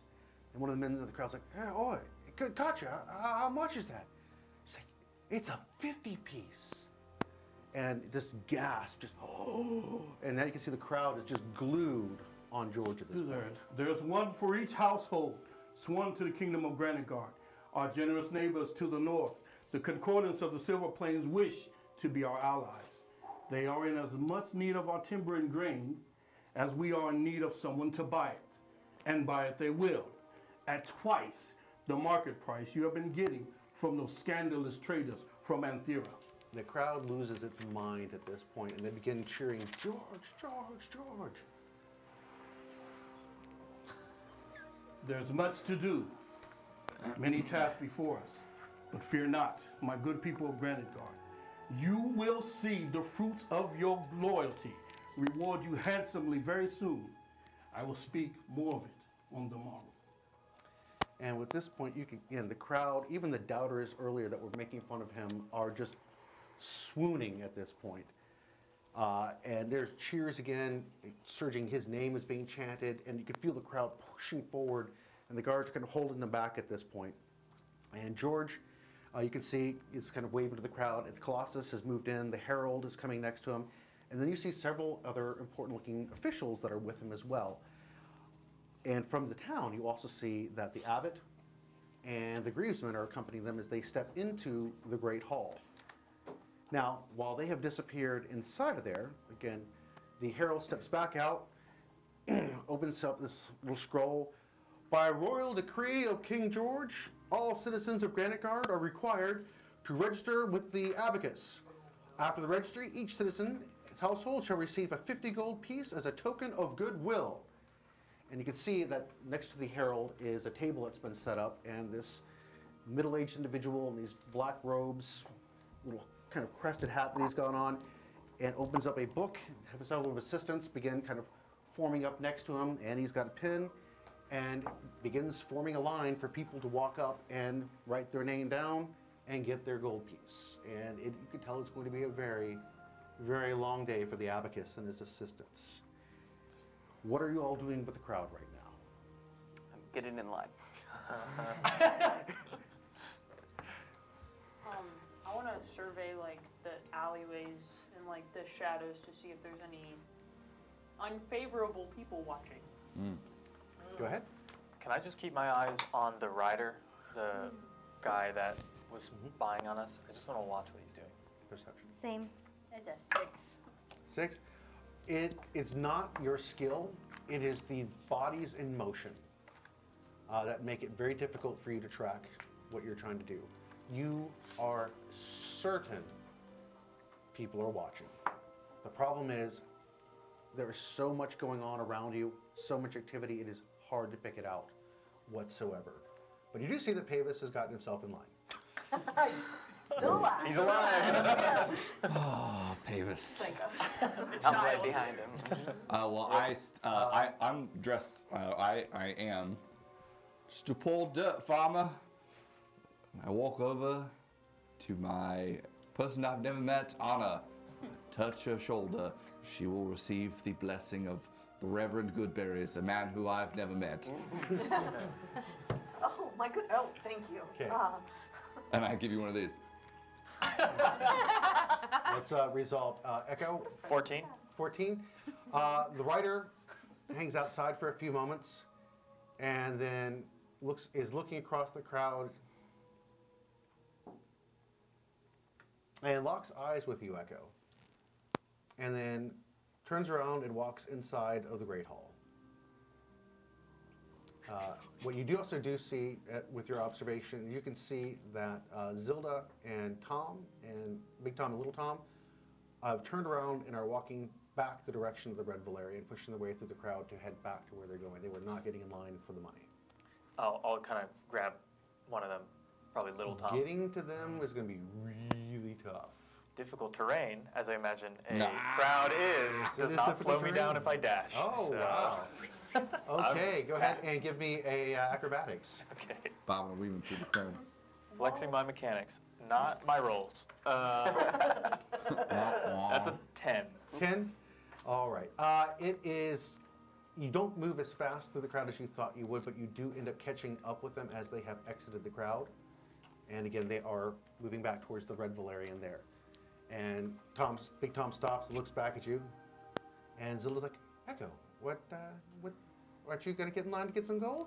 No, I don't really care for it. As a business owner, though, I'm curious why you're not. Oh, I'm sure we'll see plenty of dirty money soon. Dirty money? You don't trust this? Tom reaches out and puts his hand on her shoulder. And she's like, you can stop by the inn sometime, Echo. We'll see you there. Okay. And she and her husband and father-in-law begin making their way back towards the Red Valerian. As the crowd streams around me, I just kind of want to like casually be walking backwards, but just make it look like people are just passing me as they're moving forward and just like trying to get to the back of the crowd. It is not hard at all for you to make your way back out. Okay. So, Mary, what are you doing? You said that the rider left? The rider seemed to look at somebody in the crowd for a few moments and then step back into the building. I would like to follow him. That is a interesting choice. As you get up to the guards will not let you pass.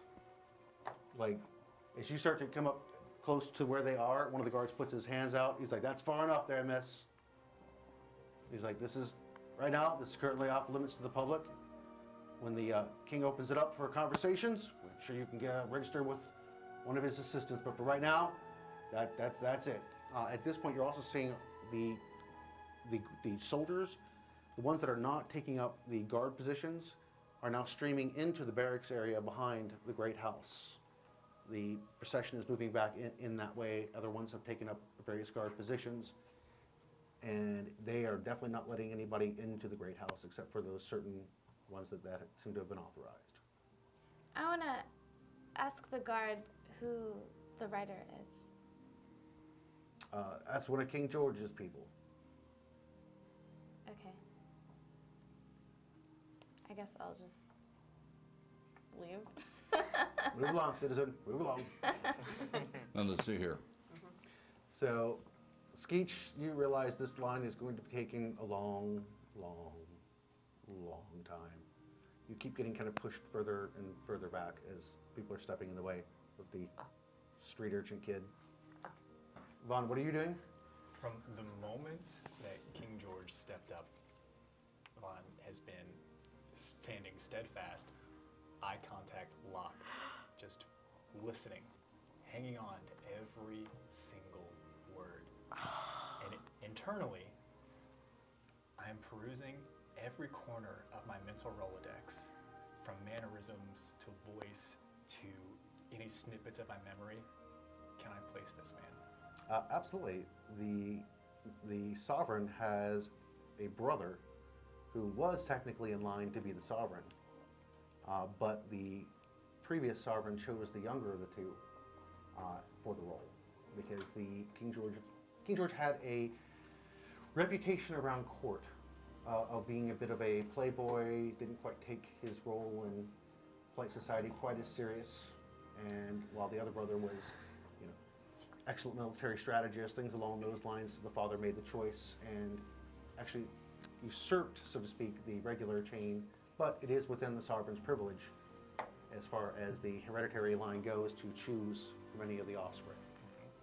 It's not the first time that it's ever happened.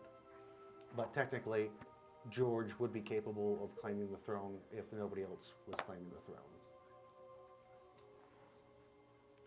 As I fade to the back of the crowd and everyone's walking into the Great Hall, I'm looking for the House Hastings contingent to see if there's anyone I recognize in... Not currently. Okay. But you definitely see there are those within the Concordance contingent that are from Hastings. Fantastic. I'm gonna tuck my real nasty hair up into my helmet. Oh, people are giving you breath. It's actually easy for you and Mary to move through the crowd. Fantastic. Yeah. So I guess Stink has its advantage. Yep. All right. That's why they didn't let you pass. Yeah. Are the rest of you kind of grouping up at this point, or where are you all going? Well, these two are impossible to find. I am safe in the knowledge that a person who looks exactly like me is probably in that line, and so I'm using that opportunity to leave. Okay. Are you meeting back up with them? Yeah. Echo, I take it you're waiting Yeah, for I'm them trying as to well? find them. Yeah. Damon, Skeech, what are you all doing? I'm gonna appear next to Echo. All right, well, we lost Damon again. They told, they said you had to sign up, so I was waiting in line. But the next person that ditches me, I'm gonna kick them in the back of the heel. You little brat. Can I get over to Skeech? At this point, you're not sure where Skeech is. Okay. Given the crowd and things like that, and his height. What are you? I'm gonna give a soft growl. If once we're all together and I realize Skeech isn't there. As you guys are all together there, this young boy comes up, dressed in very nice looking attire, very tailored looking, and he has a big E emblem on his jacket breast. And he's like, Lord Arundel has asked me to bring you over to his estate. And we need to move now, please, while there seems to be some distraction here in the city. Oh, fantastic. I was really hoping to be smelling like bile when we did this. And this is where we're going to end this week, everybody. So we do hope you had a good time this evening. And please do join us again next week to find out what is happening here in the doomed city of Granitegard. We thank you very much for your time, and don't forget to go online and sign up for Origins and come see us as Yes. Exactly. Thank you all very, very much, and you have yourselves a wonderful evening. Bye-bye. Bye.